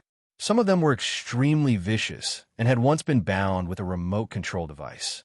However, dangerous devices like this that could explode instantly had only been seen in prison studies. In addition to the somewhat exaggeratedly shaped handcuffs and shackles, the felons in the canteen could easily tell that the Federation government placed a lot of importance on this new prisoner. They even felt that they placed a lot of importance on this new prisoner compared to everyone else in the canteen combined. It was because of this judgment that they knew that this seemingly thin and weak young prisoner must have done a lot of terrible things in the outside world to receive this kind of treatment. The social class division in Qingqing prison was just this simple. They naturally felt a sense of awe towards this young prisoner. However, after all, they were separated by a transparent material, and the young prisoner was walking with great difficulty, so they slowly suppressed this feeling. The plastic utensils were also specially made. Even if the felons secretly took them away, no matter how they broke and polished them, they couldn't fix a sharp angle. A white-haired, bespectacled man who looked like a professor turned around. Hearing the heavy metal clanging sounds behind his head, he shook his head and placed a small spoon beside the lunchbox. He said quietly, "Look at the color of that person's face and lips. I'm afraid he hasn't seen the sun for 3 months. Before this felon was imprisoned, he was a professor in the Federation's Military Science Academy 3rd Department. Because of a trivial matter in his family, he poured the Empire's poisonous gas sample that the Federation imitated into the villa where his wife and parents-in-law lived. This excellent biochemist's judgment in this aspect had long been recognized by the felons in Chinching prison. Therefore, after hearing this sentence, the felons in the canteen began to discuss softly. 3 months of solitary confinement? That's too inhumane. A burly man with a shaved head sighed and said, "Back then, I almost went crazy after a month." Everyone in the cafeteria knew that this seemingly simple-minded brute had once gone on a rampage in the recruit camp and killed 7 recruits in a row. If it wasn't for the Ministry of National Defense wanting to use him as a test subject in the future, or to be sent to the West Woods as a suicide squad, the military court would have ordered him to be executed long ago. Hearing the word inhumane from the mouth of such a vicious felon should have caused a roar of laughter, but none of these felons laughed. They only quietly looked at the young prisoner who was struggling to move on the other side of the transparent material with complicated gazes. Because they had all been imprisoned in solitary confinement before, they knew how unbearable it was to not see the light of day, to not hear anyone speak, to be surrounded by silence, as if they were absolutely dead. The new young prisoner had been held in solitary confinement for 3 months. These vicious and treacherous felons couldn't help but shiver in their hearts. The importance that the Federation placed on this young prisoner had already indirectly proven how dangerous this person was. If he was locked up for 3 months and turned into a lunatic, living with everyone in the future, no one is to provoke this new young master. A voice sounded from the middle of the table. The voice was hoarse and slightly old. The owner of the voice clearly had an extremely high position among the felons in the military prison. When he said this, the 30 or so prisoners nodded lightly at the same time. These criminals who had committed heinous crimes knew better than anyone that one could not judge a book by its cover. A gentle professor could kill his own family. A simple and honest man could slaughter the entire recruit camp. This young prisoner who had just arrived, although he had a thin body and a pale face, they knew that he was an absolutely dangerous person just by looking at his opening actions today. Moreover, since he had been confined in solitary confinement for 3 months, they were afraid that he had long gone crazy. The dull and clear sound of heavy metal clashing finally stopped. The people in the cafeteria no longer had to endure this kind of torture, and they gently let out a breath. The young prisoner passed through the 3 safety gates and arrived at the prison's inner room. The 4 black nooses were loosened, but the magnetic heavy shackles and handcuffs were still on his body. The prison didn't arrange for him to eat in the cafeteria. Instead, they arranged a single table and chair for him on the magnetic floor of the isolated area. The table was filled with food and fruit. This special treatment didn't make the felons who stared at him feel jealousy. Instead, they felt even colder. They were more and more certain that the new prisoner was extremely dangerous. Right at this time, the young prisoner who sat on the chair with difficulty fiddled with his messy hair again. He then turned around and smiled towards the felons in the cafeteria. On his pale and thin face, the smile was incomparably clean and natural. It was dazzling like the sun, sincere and sincere. He didn't look like a dangerous person who hid madness within his calm at all. He looked just like an ordinary boy next door. The young prisoner's sinister coldness formed a stark contrast with this smile. Those felons were shocked to the point of being speechless. Even the vigilant guards around the young prisoner and the guards on the 2nd and 3rd floors, who were completely focused on aiming, felt a sense of relaxation that they shouldn't have felt. Sula didn't know that his earlier smile had almost overturned a city in Chinching prison. It had shocked the guards and prisoners who were on guard against a great enemy. He was just acting according to his usual attitude in life.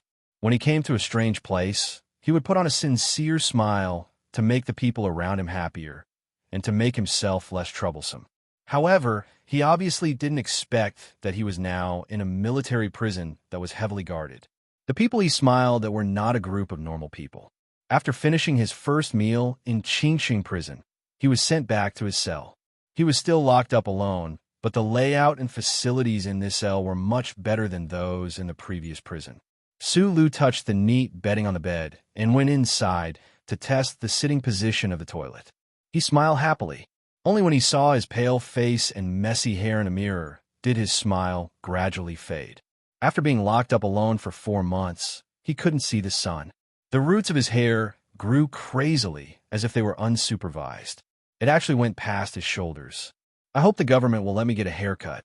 He looked at himself in the mirror and suddenly thought of when he was in Donglin a few years ago. After deceiving Bao Longtao, he had also stared blankly at his own face in the mirror. However, at that time, he would be extremely nervous over such a matter. Now, he was in the Federation's most terrifying secret military prison, but his mood was as calm as if he was at home. He narrowed his eyes. He just didn't understand why the government would suddenly release him from that dark cell. Why would they transfer him from Fox Fortress to Qingxing prison? After washing his face with hot water, Su Lu sat on the bed in his cell. He lowered his head and recalled those 100 days. He couldn't help but feel a chill in his heart. Loneliness was indeed the most unbearable thing in the world. Compared to this, although this military prison was also a solitary confinement, at least there was light. He could see people when he was eating. For him, this was already a rare enjoyment. He lowered his head and recalled every minute and second of those unbearable days. Then, he lay back on the soft bed and stared at the monotonous ceiling above his head with narrowed eyes. He always felt that the light yellow ceiling gradually became a mass of darkness in his eyes. Other than a few meteorites that occasionally floated by in the distance, there was nothing else. After being arrested in the Peace Foundation building 4 months ago, he and Shi Qinghai were locked up separately by the Federation. He was taken away by the 2nd Military Region that night. After undergoing the necessary medical treatment and related procedures, he was locked up in Fox Fortress Special Prison. Fox Fortress was a space prison located at the outer edge of the S2 system. It faced the direction of the dark sky curtain. Outside the alloy surface of the prison was an ice-cold vacuum. In that kind of environment, wanting to escape was basically wishful thinking. Su Lu, who was locked up in the space prison, didn't have the urge to escape as a serious criminal under strict supervision. In fact, he just wanted someone to interrogate him. However, no one interrogated him. No one questioned him. There were no cockroaches or ants in the solitary dark cell. Even the most hated rats on spaceships weren't present. There was only silence and food that was automatically delivered at regular intervals. For an entire 141 days, he was alone in the darkness. There wasn't a single sound in the room. Only the endless darkness of the universe outside the small window watched him. In that region of heaven, it was difficult to even find a single unblinking star. Other than darkness, there was still darkness. Other than silence, there was still silence. It was so dark that even his teeth were black. It was so quiet that he could often hear his own heartbeat. He always felt like it was beating a drum. Being in that dark, silent, and lonely environment for more than 4 months was not a mental torture that a human could endure. During this long period of time, his injuries had mostly healed, but his face began to pale. His body, which lacked the light of the stars, also became somewhat weak. Just as the serious criminals in a lure prison had determined, a few months of solitary confinement would drive anyone crazy. However, it was obvious that Su Lu wasn't crazy. He was still healthy and living normally. This was somewhat inconceivable. Even if his nerves were thicker than normal people's, even if he was a famous stinky rock in Donglin, how did he survive? I don't know if Mr. Shi can survive. He was already far away from the darkness and loneliness. Lying comfortably on the soft bed in a lure prison, he worriedly thought. After lying down for a long time, perhaps he felt that it was too boring. He rubbed his eyes and softly muttered to himself, "Old geezer. Old geezer, give me 2 romance movies." A young man came to a lure prison and the security level was immediately raised. However, other than that, The forbidden area in the wasteland didn't seem to have changed much. The serious criminals who were locked up followed an extremely detailed schedule: eating, bathing, reading, exercising, learning the laws of the Federation, and then sleeping. It was exactly the same as before. The only difference was that every day when they were eating, they could always hear the dull sound of metal clashing. The new prisoner wearing heavy magnetic shackles with a remote control explosive device would, accompanied by this noise, pass through a special passage and head to his own small table to eat. Su Lu and the rest of the serious criminals were separated by a layer of transparent material, but it was like they were in two different worlds. Other than the noise and his existence, they didn't interfere with each other. However, every 3 meals, he would habitually nod at the serious criminals who had the temperament of a poet, smile, and silently greet them. These days continued for a week. Among the serious criminals who ate in the cafeteria, there was finally someone who responded to his good intentions and smiled at him. As a result, this unfortunate gentleman was locked up in a solitary cell and stayed there for 3 days. Even though after this serious criminal came out, he still stubbornly cursed at the fully armed soldiers upstairs, but he never looked at Su Lu again. The Federation government allowed Su Lu to see the light of day through the transparent dome, but they still used force to prevent him from having any contact with the outside world. The outside world referred to here was everyone other than him, even including the prisoners in the same prison. At night, when he was alone in a solitary cell in a Lure prison, Su Lu would often stand by the window and look at the wild green grass below. Sometimes he would associate it with his hair that was like grass, and sometimes he would think that it was already late spring. He had spent too much time alone in Fox Fort's darkroom, so he actually felt like he had lost track of time. The prison refused his request to shave his head.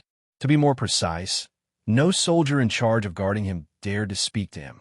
Fortunately, he still had the old thing: the structural diagram of the Golden Foundation building and the real-time positioning cursor in his left eye had long disappeared without a trace. His left eye could not really see ghosts. At the beginning of the 100 Days of Darkness in Fox Fort Space Prison, Su Lu pulled out the data stored in his mind and reviewed it. He also looked at the various pictures of beautiful women in his mind, but he still felt bored. In his boredom, he tried to initiate contact with the existence on the other side of the black dream again. This kind of request was very familiar to Su Lu. It was roughly equivalent to a mentally ill person constantly shouting to the mountains and seas in his mind, and then hoping to hear an echo. Therefore, in the dark and lonely days that could drive people crazy, Su Lu contacted the glory of the charter that was all over the universe. He began to use his left eye to watch the television news or soap operas on the Federation. He also watched a lot of artistic movies that he usually did not have time to watch. It was through this extremely mysterious method that no one could investigate that Su Lu saw the consequences of Macklin's death in the Federation from the Federation's news. Those demonstrations, strikes, and riots lasted until last month before gradually subsiding. Therefore, Su Lu never understood why the Federation government was not in a hurry to put him on trial to quell the anger and desire for revenge of those George Carlin fanatics. Instead, they forgot him in a corner of the universe. What he did not understand was why the government sent him back to the surface at this time. This kind of confusion lasted until the arrival of the first visitor to the prison. This morning, Su Lu lowered his head and sat on the cold metal chair in the reception room. He looked at the heavy magnetic shackles on his ankles. When he heard the sound of the door opening, he raised his head and saw a person who was not unfamiliar, but could not be said to be familiar either. In an instant, he smiled and frowned. He felt as if time had turned back to a year ago.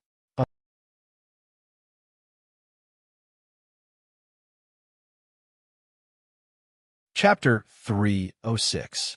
A year ago, Su Lu used a Taiping axe to cleave out the fork in his life. At the time, he was locked up in the military prison of the Ministry of Defense.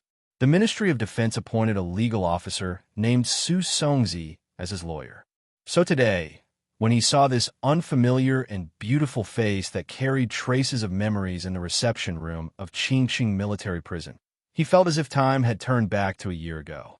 It was as if all the anger, sadness, depression, passion, and bloody stories of the past year had never happened. The trees on both sides of the road leading to the district attorney's office were still softly crying out for the arrival of spring.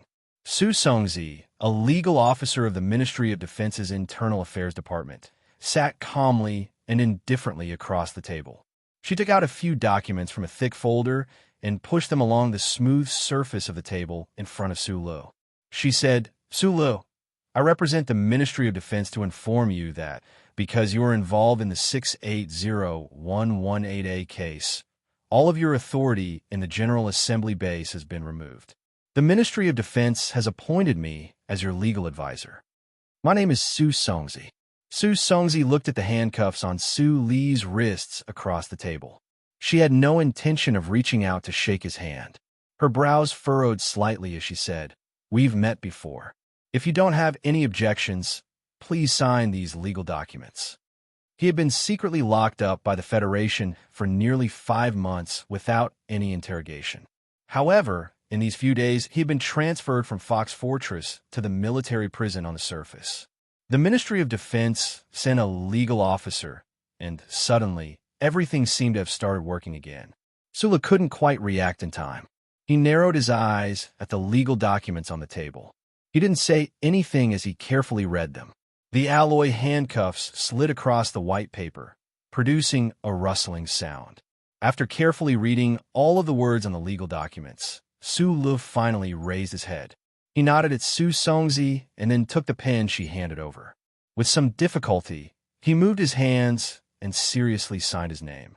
Su Songzi looked at him calmly. Only when he signed his name did she let out a slight sigh of relief. She stood up and said, "The case has already entered the legal process. I'll come back the day after tomorrow." "Thank you," Su Lu replied very seriously. "Can I ask a few questions?"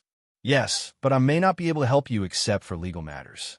Su Songzi still maintained a professional and serious expression, but a strange light flashed in his eyes, as if he wanted to warn Su Lu of something. Su Lu asked, "It's the person who was arrested by the Federation with me. Can I know where he is now?"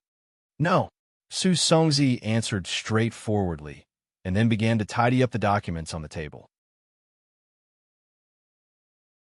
Sula noticed that her eyes quickly blinked the moment she lowered her head, and his heart suddenly relaxed. Under surveillance, legal officer Su Lu naturally could not tell Su Lu what he wanted to know, such as where Shi Qinghai was. However, she could at least tell Su Lu if someone was still alive. In fact, that was what he was most concerned about. Watching the beautiful female officer walk out of the door of the interrogation room, Su Lu suddenly remembered that half a year ago, this female officer was transferred to the Macklin Special Task Force.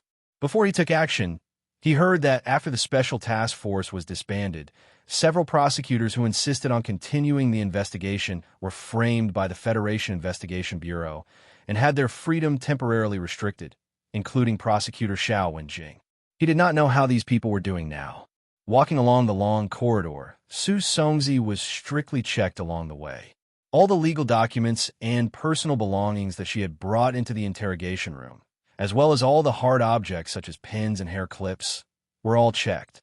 Only then was Su Songzi able to leave this extremely tightly monitored military prison. The military vehicle that had been waiting at the main entrance of the prison roared in the direction of the Wasteland Military Airport. Su Songzi sat in the back and did not speak to the soldier in front of her. Instead, she thought about the scene in the prison interrogation room and felt a little depressed. In the interrogation room, Su Li's hair was messy, his face was pale, and his body was thin. It made her feel that life was really not fair. As a member of the Macklin Special Task Force, she knew better than anyone the crimes that Macklin had committed. When Xiao Wenjing and 2 other prosecutors who insisted on secretly investigating were arrested by the Federation Investigation Bureau for that shameless crime, she felt disappointed in the Federation government and the military for the first time.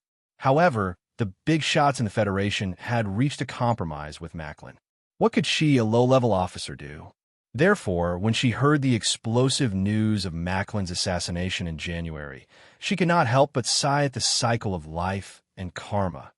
After Macklin's death, The compromise of the investigation against him naturally did not need to be mentioned again. The Federation Investigation Bureau released the prosecutors, and Chief Editor Bob and reporter Wood of the Capital Daily were no longer under the pressure of the Federation. Su Songzi had to admit that these happy changes were all thanks to the two terrorists that the demonstrators wanted to tear into pieces. As for the assassination in the Foundation building in January that shocked the Federation, it was not until a few days ago that she found out that one of the murderers involved was actually Su Lu, who she had dealt with before. She was very clear about Su Li's background in the Federation and his complicated relationship with Minister Zhou Yingxing, so she did not understand why he would do such a thing. In the past 2 nights, she would occasionally ask herself, and she found that she really wanted to thank Su Lu for what he had done. She had even developed a sense of admiration that a legal worker and a soldier should never have. Su Songzi looked at the airport building in front of the glass and thought of the minister who was waiting for her report in the Capital Special District. She calmed down a little and lowered her head to deal with the legal documents. Su Lu was an active soldier in the Federation, and the crimes he committed were so shocking. Whether it was from the perspective of confidentiality or from the perspective of procedural laws, his case would definitely be handled in secret by the military court. She was very clear that a legal person like her, or even the Federation law itself, would not play any role in Su Li's life or death. The power that could really decide the life or death of the pale, small-eyed man was in the white official residence in the Capital Special District or on the Parliament Hill. She came here today to release a signal to Su Lu, who had been isolated from news for a long time, to let him know that something was happening. Unfortunately, under the strict surveillance of Qingchang prison, she could not say anything. She only hoped that Su Lu could understand the purpose of her visit this time. After returning from the interrogation room to the solitary cell, Su Lu sat on the edge of the bed and lowered his head in silence for a long time. The message that the female legal officer brought was actually very simple. That was, the higher-ups of the Federation had begun to reconsider Macklin's assassination case, and the trial was about to begin. This was not bad news. On the contrary, the dark residence that happened a few months ago was really scary. It was just that he could not understand one thing. He killed Macklin, so the Tai family would definitely give up on him, and that Madame would definitely kill him without mercy. Even if the Federation government still misunderstood the relationship between him and Minister Zhou, no matter how he looked at it, the law of the Federation and the will of the government would not allow him to continue living. What exactly went wrong? When he was arrested in the Golden Foundation building, Su Lu thought that he was going to die, but he did not expect that he had lived for so long. He racked his brains to find an answer to why he did not die, but he still could not find a reason why he should have been alive. This was because he would never have thought that Macklin, who had crossed thousands of mountains and rivers, faced a hail of bullets, and killed with a single stroke, actually had a terrifying identity that had been hidden for decades. Regarding this, the Federal Central Computer under the Bureau of Proclamation strictly followed the regulations of the Charter and the level of authority, and did not let him know the slightest bit. It was precisely because of Macklin's true identity that Su Lu and his sure Qinghai's action of killing Macklin could be interpreted as light or dark, two completely different meanings. It could be a terrorist who deserved to die, or a hero who saved the Federation. It all depended on what the big shots thought. Capital Special Region, President's Residence. Below the President's Residence, in the Central Operations Command Room of the Federation, 2 rows of ultra-thin extended light screens glowed with a faint blue light, and a solemn mood filled the room. The Special Task Force agents standing at the entrance of the passage had eagle eyes, and the big shots sitting around the long conference table had solemn expressions as they listened attentively to the explanation and watched the constantly changing images on the light screens. The Minister of Defense and the Minister of Finance of the new Federation government cabinet were present at the meeting. The members of the Federal Military Joint Chiefs of Staff were all present, and the commanders of the 2nd and 3rd military regions sat solemnly below General Miles. Even Commander Zhong, who was nervously preparing for war on the front lines in the West Woods, and Hong Yuliang, the commander-in-chief of the Federal Fleet, who had been stationed in the Night Scorpion Nebula for the past 6 months, also participated in this meeting via video call. The reason why so many important people of the Federation had gathered in the operations command room of the President's residence today was because they were going to listen to the investigation report of a case today. The Bureau of Proclamation, relying on the powerful information-gathering ability of the glory of the Charter and the huge amount of data archived in the central database, still took nearly 5 months to fully investigate this case. In a sense, this case had almost brought irreparable damage to the Federation, and the investigation report of this case, to a certain extent, would also determine the Federation's strategic attitude toward the Empire. In front of the long conference table, President Pabre, who had a dark complexion, was carefully reading the investigation report in his hands as he listened to the explanations that came from time to time. In front of him was an inconspicuous pen, which was stored in a vacuum box made of super hard material, and the blood stains on it had long since disappeared. The Special Task Force of the 2nd Military Region went deep into the Green Dragon Mountains and took the risk to obtain the biological marker on the bones of the Mai couple. A middle-aged man wearing glasses operated the display, terminal, and enlarged a picture on the screen. He continued, "After comparing this mark with the biological marker on Macklin that was archived in the Federation's Investigation Bureau, we confirmed that they were not related by blood." As the assistant director of the Bureau of Proclamation, Chui Zedong often represented the old director in secret government meetings, but it was the first time that he had encountered such a big scene, so he could not help but feel a little nervous. His voice was slightly hoarse as he continued, "After the 680118A case, we took a sample from Macklin's body and conducted a second check, confirming this conclusion again." President Pabre did not raise his head. He only waved his hand, indicating for him to continue. Director Foam of the Bureau of Proclamation, who had been sitting silently to the right of the president, slowly opened his eyes.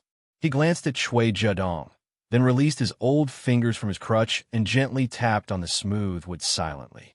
Seeing this action, Chui Zedong did not know why, but he felt much calmer. He changed the picture on the screen and explained in a low voice. Before the incident, the Bureau of Proclamation had already used its authority to send a special task force of the West Woods Military Region to infiltrate the 100 Mu Star region in an attempt to obtain some relevant information from that year. Although it was a little late, the special task force still managed to obtain a list of names, confirming that in the second last year of the 36 constitutional calendar, the Bermuda Human Trafficking Organization. Following Chui Zedong's voice, the atmosphere in the command room, which was glowing with a light blue light, became more and more strange. Although the big shots of the Federation sitting at the table had already received the notice from the Bureau of Proclamation after the attack on the 38860118 Foundation building, and had also seen the relevant top-secret files. In fact, they still had some thoughts in their hearts. They hoped that the Bureau of Proclamation's investigation was wrong. Medellin was indeed dead, but the problems he had caused were still ongoing. Previously, everyone has already seen the video of Medellin's private meeting with that person from the Empire. Chui Zedong glanced at the silent big shots of the Federation and said seriously, "The basic context has been sorted out. Here, I will make a report to everyone." After the first assault between the Federation and the Empire, in order to break through the blockade of the glory of the Charter, constructed a strange and exceptionally whimsical plan. They prepared a batch of newborn babies through the Human Trafficking Organization in the Bermuda Star region. Taking advantage of the loopholes in the Federation's laws in this regard, they sold them to parents in the Federation who needed them. Among them was one of the babies. For the time being, we will name it number 1. Person number 1 grew up under the care of his adoptive parents in the Federation. According to the relevant privacy regulations, this pair of parents easily applied for an identity chip for this baby who was not even half a year old. From that moment on, this baby became a citizen of the Federation. In the 23rd year of the constitutional calendar, target number 1 joined the army and participated in the expeditionary force against the Empire. He received the Purple Star Medal. We believe that target number 1 still does not know his true identity until now. He even disobeyed the orders of his superiors to retreat because of his hatred for the empire. In the 27th year of the constitutional calendar, target number 1 was in the most difficult period of his life. His business failed and his father passed away. It was also in this year that he unexpectedly received a funding from an unknown source and entered the Faculty of History and Economics of the Capital University. We now know that he received a strange invitation to go to Bermuda to meet an important person from the empire.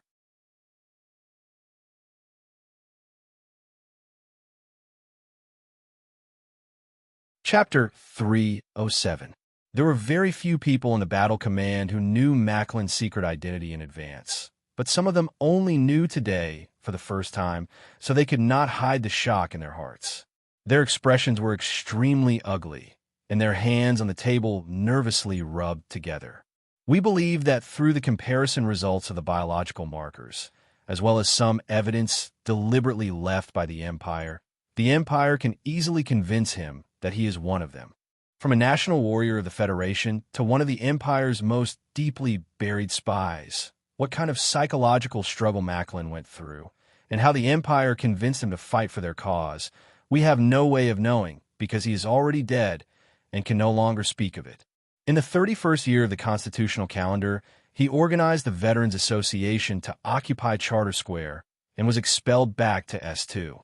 This should be the beginning of his attempt to complete the mission given to him by the Empire. In the following 4 years, he has been trying to enter the political system of the Federation through the Federation's election, but he has always failed. According to post-analysis, under such circumstances, he confirmed that he could not complete his mission, so he chose to enter Green Dragon Mountain and start from the anti-government army. It must be admitted that he did very well. He used 15 years to become an important figure in the Central Committee of the anti-government army and had enough status within Green Dragon Mountain. Then, he proposed nonviolent non-cooperation and went around in a circle, still wanting to enter the political system of the Federation. In the end, he succeeded. Cui Zedong was seriously reporting the case. To be more precise, what he was doing now was more like telling a story from the distant past of Macklin. The story was so bizarre, but the meaning hidden in it was so terrifying that the big shots of the Federation in the command center of the president's residence subconsciously maintained absolute silence. They watched the pictures or videos of Macklin flashing on the light beam in silence. In the 58th year of the constitutional calendar, he began to run for the parliament of the 4 states around the mountains, and then he spent nearly 10 years using his influence in the Federation and his advocacy of nonviolence, step by step into the core area of the Federation. Cui Zedong looked at President Pabre and said seriously, "It seems that this is the most dangerous step for the Federation." Over the past 10 years, Senator Macklin had been shuttling between S1-S2 and S1-S2. Apart from the fanatics who had always followed him, he also had many unclear relationships with the big shots in the upper echelons of the Federation. This person had always been spying on them in the dark as a spy of the Empire. Nobody knew how much confidential information he had obtained from the Federation in these interactions. The key was that the people he was in contact with were the Federation's unshakable upper echelons.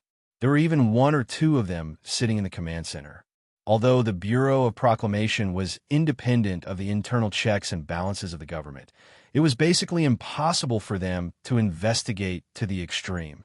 If all the people that Senator Medellin had come into contact with were treated as suspects, then a large part of the Federation government and Parliament Hill might collapse. Go straight to the conclusion. President Pabre still had his head lowered.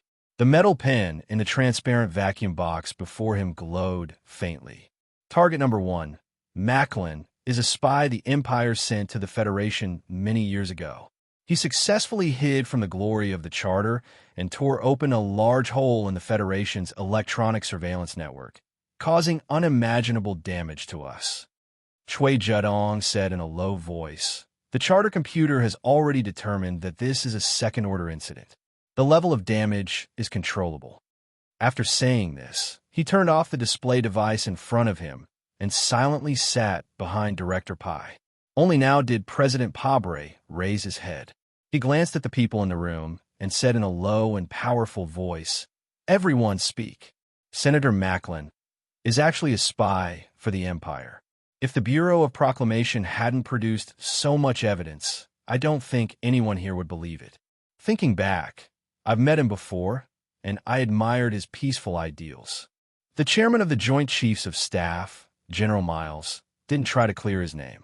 As the most powerful figure in the federal military, if he was fooled by Macklin, then it would naturally clear the worries of more people. 70 years ago, during the first contact between the Federation and the Empire had already started such a plan. Other than sending babies into the Federation, they really couldn't find any other way to break through the blockade of the glory of the Charter. General Miles looked at the pen on the table and said coldly, "Fortunately, Macklin didn't have time to send these things out." His expression was solemn and stern. He said coldly, "The entire Federation was kept in the dark by him, and they even let him get the Purple Star Medal. This is a disgrace to the Federation. Fortunately, he died before he tried to escape from the Federation. Otherwise, most of the people in this room would have killed themselves, including me." This pen contains the specific data of the Federation's 2 major spatial passages. It is because the Federation tightly controlled these 2 spatial passages that the initiative of the war in the West Woods and Bermuda has always been in our hands. If Macklin had sent this information to the Empire, the Federation would have been caught off guard and would have suffered a great loss. It is even possible that the Westwoods would have been handed over to the Empire. Secretary of Defense Zhou Yingxing, who had been silent all this time, opened his mouth to explain the real danger of Macklin's incident to the other high-ranking officials present today. As soon as this was said, the high-ranking officials in the Underground Command Center felt their hearts tighten, and they felt more and more shocked. "I don't think this is a disgrace to the Federation. Through the human trafficking organization in Bermuda, they imported babies with their blood into the Federation, and then found a suitable method to wake up these sleeping children, tearing open a crack in the Federation. It has to be said that as early as 70 years ago, the Empire had already started this plan. Their patience and forbearance were exceptionally terrifying, and it also made people respect and fear them." Director Tai of the Bureau of Proclamation slowly opened his eyes and said, "The Empire's plan is very good and very powerful.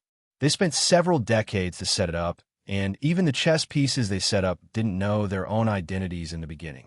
When Macklin received the Purple Star Medal, he must have been a Federation warrior who hated the Empire to the core. However, after he found out his true identity, he was naturally different. I really admire the person who designed this plan on the Empire's side. I believe that after so many years, he should be dead. However, the power of this plan is starting to show," Director Tai said calmly. "Just Medellin alone has almost put the Federation in an unknown danger," said Director Ling indifferently. "Who can guarantee that the Empire only sent one Macklin? If there are still 20 or 30 Macklins hiding in the Federation government, how should we deal with them? Based on the President's temporary authorization and the authority of the Bureau of Proclamation, in the past 5 months, the Bureau of Proclamation, with the cooperation of the Department of Defense's 3rd Division and the Federation's Investigation Bureau, sorted out the various major organizations in the Federation. Based on the archive data from the Central Database, we monitored 3,671 suspects. In the end, we confirmed that there were 7 Federation citizens who could be seeds that the Empire had continuously infiltrated into the Federation over the past few years. I call them seeds because once they are watered and fertilized by the Empire, they will bloom poisonous flowers in the Federation's land." The director of the Bureau of Proclamation said slowly. His tone was very calm, but it was filled with an extremely cold feeling.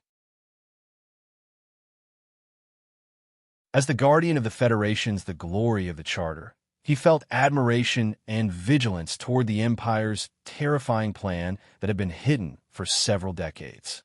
However, more than that, he was filled with a murderous intent to completely destroy the other party's plan. When he was speaking, No one in the conference room interrupted. Even President Pabre maintained a silent listening posture. What is slightly reassuring is that the 7 seeds that have been confirmed are now only ordinary citizens of the Federation. When the Empire designed this plan, they must have already considered the problem of the extremely low success rate. These 7 people have not had the opportunity to come into contact with any important departments in the Federation. Among them, 6 of them have never even left the Federation and have never come into contact with people from the Empire. Therefore, we believe that they have not been triggered. Here, I would like to turn around and talk about Senator Macklin. Director Ying's hands gently stroked his walking stick. His expression was solemn as he said, "After the investigation, we will look at this person's entire life in reverse order. My respect for him has reached the extreme. He has no background in the Federation. Once he accepted his mission, he spent several decades without any hesitation or deviation to advance toward his goal. After taking several large detours, he finally came into contact with the core of the Federation." The old director picked up the pen in front of the president and said with a frown, "Minister Zhou missed something earlier. In this pen, other than the data of the spatial passageway, there is also a chip, the verification chip of the Bureau of Proclamation." Most of the people in the conference room, including the president, did not know what the verification chip meant. However, when they saw Director Ying's extremely cold expression, they could tell that this verification chip was definitely related to the Federation's most unshakable the glory of the Charter. When Macklin entered the anti-government army in Green Dragon Mountain, he began to promote anti-violence and did not take the opportunity to cause the civil war to erupt more rapidly. On the surface, this did not seem to be in the interest of the Empire. However, in reality, his actions in the last 10 years were all for the sake of a position. Director Ying looked at the pen in his hand and said slowly, "He wants to become the vice president of the Federation. An Empire citizen becoming the vice president of the Federation. Is this a joke? Is this a fairy tale?" No, he almost succeeded. Everyone should know that the vice president of the Federation automatically becomes the chairman of the Federation Management Committee. The chairman is the only position in the Federation's political structure that can penetrate deeply into the Bureau of Proclamation. No one in the conference room could react to this analysis. Even President Pabre frowned. If Macklin had really been aiming for the position of the vice president of the Federation from the beginning, the Empire's scheme was indeed great. They had actually tampered with the Bureau of Proclamation. If he could influence or find out about the operation secrets of the Federation's electronic surveillance network, the Empire would lose the layer of glory that they feared the most when they invaded again. On the screen above, the vice president of the Federation, Byron, had an unusually solemn expression. According to the relevant regulations of the Federation government, he and President Pabre would rarely appear in the same place. He had also attended this important meeting remotely. Now that he knew that his competitor was a spy of the Empire and knew that the position of vice president hid such a problem, he could not help but feel heavy-hearted. The 7 seeds that have been confirmed are already under full surveillance. There will not be any more problems. If the Federation government passes the relevant laws, the Bureau of Proclamation will be able to arrest them immediately. Director C coughed softly and continued speaking. The investigation of Macklin's case has also come to an end. No matter what his true identity is, the fact that he was able to obtain these 2 spatial maps, and this chip proves that the Federation's internal affairs are already rotten to an unbearable extent. In this operation, we have already arrested 314 officials and soldiers who were suspected of leaking secrets to Macklin. A thick chill flashed across Director C's face. Although they have been crying out for justice, and although they still do not know that Macklin is a spy of the Empire, even if Macklin really becomes the vice president of the Federation, it is still a great crime for them to leak such top-secret information to him. I suggest that the trial of these people be carried out in secret by the military court, and that they be convicted according to the boundaries of the higher authorities, Director C said coldly with his head lowered. Macklin had operated in the Green Dragon Mountain and the Federation for so many years. Relying on his reputation and status, as well as the possible title of vice president, there were countless government officials and soldiers who were willing to leak certain information to him. Although they did not know that Macklin was a spy of the Empire, in reality, he posed a great threat to the Federation. Hearing Director C's words, the high-ranking officials and generals in the command center all felt a chill at the same time. More than 300 people from the government and military had been isolated, investigated, and sentenced at the same time. Without a doubt, this was the biggest purge in the history of the Federation. However, none of these important figures dared to raise any questions. This was because if a cold purge was not carried out, the negative influence that Macklin, the most terrifying spy of the Empire, had caused within the Federation would be difficult to eliminate. Furthermore, it was only natural that the officials involved in the leak would have to pay the price for the safety of the Federation. Everyone, in January of this year, the Federation was only a few hours away from the danger of being destroyed. Director C raised his head and looked coldly at the people present. He slowly took in a deep breath and said, "The Bureau of Proclamation did not have any reason to suspect him. It was all due to the independent analysis and hints of the central computer. However, he was a candidate for vice president after all. The Bureau of Proclamation's investigation was obstructed by many things. Furthermore, I have to admit that the Bureau of Proclamation was tied down by politics. They wanted to obtain irrefutable evidence and did not take any decisive measures against him. This was the Bureau of Proclamation's biggest mistake. They sought too much stability, but they did not expect that Macklin was prepared to abandon everything in the Federation and leave decisively," the old man said in a cold voice. The old director said in a cold voice, "Fortunately, someone killed him before he left. He died just like that." The old man changed the topic and said with a smile, "In the past few months before I fell asleep, every time I thought that Macklin was dead, I would feel extremely happy and relaxed. It's good that he died." Minister Zoe glanced at the old man inconspicuously from the corner of his eyes. His heart trembled slightly. Macklin, the seed of the Empire, had bloomed poisonous flowers in the soil of the Federation. However, before he could start sowing, he was directly uprooted by two unreasonable farmers. You're tuning in to the Warrior Lore YouTube channel. Don't forget to subscribe and join us on this journey to catch the most captivating stories.